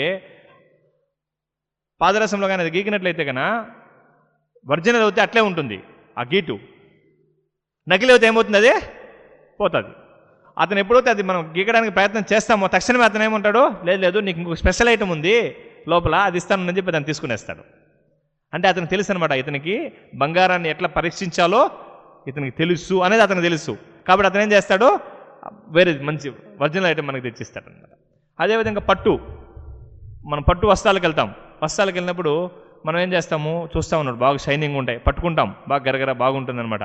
అది ఇచ్చేయమంటారు మామూలుగా. పట్టును అట్లా కాదనమాట, ఒక దారాన్ని తీసుకొని దాన్ని గీయాలన్నమాట. గీస్తే అది మంచి స్మెల్ వస్తుంది, చెడు స్మెల్ రాదనమాట. బ్యూటిఫుల్ మట్టి భూమి స్మెల్ వస్తుంది అనమాట. ఎప్పుడైతే మనం అట్లా ఆ దారం తీసుకొని అగ్గిపుల్ల గీయడానికి ప్రయత్నం చేస్తాం, తక్షణమే ఆ వ్యాపారవేత్త ఏమంటాడంటే వద్దు నీకు మంచి శారీ, మంచిది స్పెషల్ ఐటమ్ ఉంది నీకు అని చెప్పి అది తీసుకునేస్తాడు. అతను తెలిసిపోయింది అనమాట ఇతనికి ఎట్లా పరీక్షించాలో తెలుసు అనేసి. దీన్ని ఎందుకు ఎగ్జాంపుల్ చెప్తున్నానంటే మనం కూడా నిజమైన సాధువు ఎవరు తెలుసుకోవాలి. రూపగోస్వామి అందుకనే నిజమైన సాధువు ఎట్లా తెలుస్తాడంటే శాస్త్రాలు మనం రెఫర్ చేయాలి. శాస్త్రాలు సాధువుకునేటువంటి లక్షణాలు శాస్త్రాలు చెప్పారనమాట. మన భగవద్గీతలో, భాగవతంలో, శ్రీమద్ భాగవతంలో, ఉపనిషత్తుల్లో సాధువు ఏ విధంగా ఉండాలి అనేటువంటి సాధువు యొక్క లక్షణాలను ఇచ్చాడు. మొదటి మనకు ఉపదేశామృతంలో రూపగోస్వామి చెప్తున్నాడు సాధువు ఎట్లుండాలంటే వాచో వేగం, మనస క్రోధ వేగం, జిహ్వా వేగం, ముద్రోపస్థ వేగం, ఏతాన్ వేగాన్ని విశేషధీర సర్వామపం పృథ్వం శిష్య. అతను ఇంద్రియాలని అదుపులో ఉంచుకొని ఉండాలి. అతను నాలుకని, తర్వాత ఈ యొక్క మాటల్ని, తర్వాత తన యొక్క ఉదరాన్ని, మర్మాయవాల్ని, అన్నిటినీ ఇంద్రియాలంతా కూడా అతను అదుపులో ఉంచుకోవాలి. సాధు యొక్క లక్షణాలు అనమాట. కాబట్టి మనము శాస్త్రాలు బాగా చదివినట్లయితే సాధు యొక్క లక్షణాలు మనకు తెలుస్తాయి. అప్పుడు అటువంటి వ్యక్తి యొక్క సంగత్యాన్ని మనము చేయాలి. ఇప్పుడు జనాలకి ఈ శాస్త్రజ్ఞానం లేదు కాబట్టి దొంగలను ఏమనుకుంటున్నారు సాధువు అని చెప్పి. వాళ్ళు సాధువు కాదు. అతను సాధువు ఎప్పుడు దొంగ కాడు, అతను దొంగ. దొంగ ఏం చేస్తున్నాడు, సాధువు దుస్తులను వేసుకుంటున్నాడు, జనాల్ని మోసం చేస్తున్నాడు. అంటే జనాలకి పరీక్షించేది తెలియదు అనమాట, సాధువు యొక్క లక్షణాలు తెలియదు. కాబట్టి మనం ఏం చేయాలంటే శాస్త్రాల్లో క్లియర్గా ఉంది హూ ఇస్ సాధు, నిజమైనటువంటి సాధువు ఏ విధంగా ఉంటాడు, సాధు యొక్క క్వాలిటీస్ ఏమి, ఆయన పనులేమి, ఆయన మాట్లాడే విధానం ఏమి. సాధు ఎప్పుడు మౌనవ్రతం చేస్తూ ఉండడు, కృష్ణుని గురించి ఎప్పుడు చెప్తూ ఉంటాడనమాట. ఆ నిజమైనటువంటి సాధువు ఎప్పుడు ఆయన యొక్క కృష్ణుని గురించి మాట్లాడుతూ ఉంటాడు. ఎవరైతే ఈ యొక్క కృష్ణుని గ్లోరిఫై చేస్తూ ఉంటారో, కృష్ణుని యొక్క దేవదత్వాన్ని అభినందిస్తారు, అటువంటి వ్యక్తి నిజమైనటువంటి సాధువు. నేను దేవుడు అని చెప్పే వ్యక్తి ఎప్పుడు అతను సాధువు కాదు, అతను దొంగ అన్నమాట. కాబట్టి మనం మొదటి బాధ్యత వచ్చి సాధువు యొక్క లక్షణాలను మనము తెలుసుకోవాలి.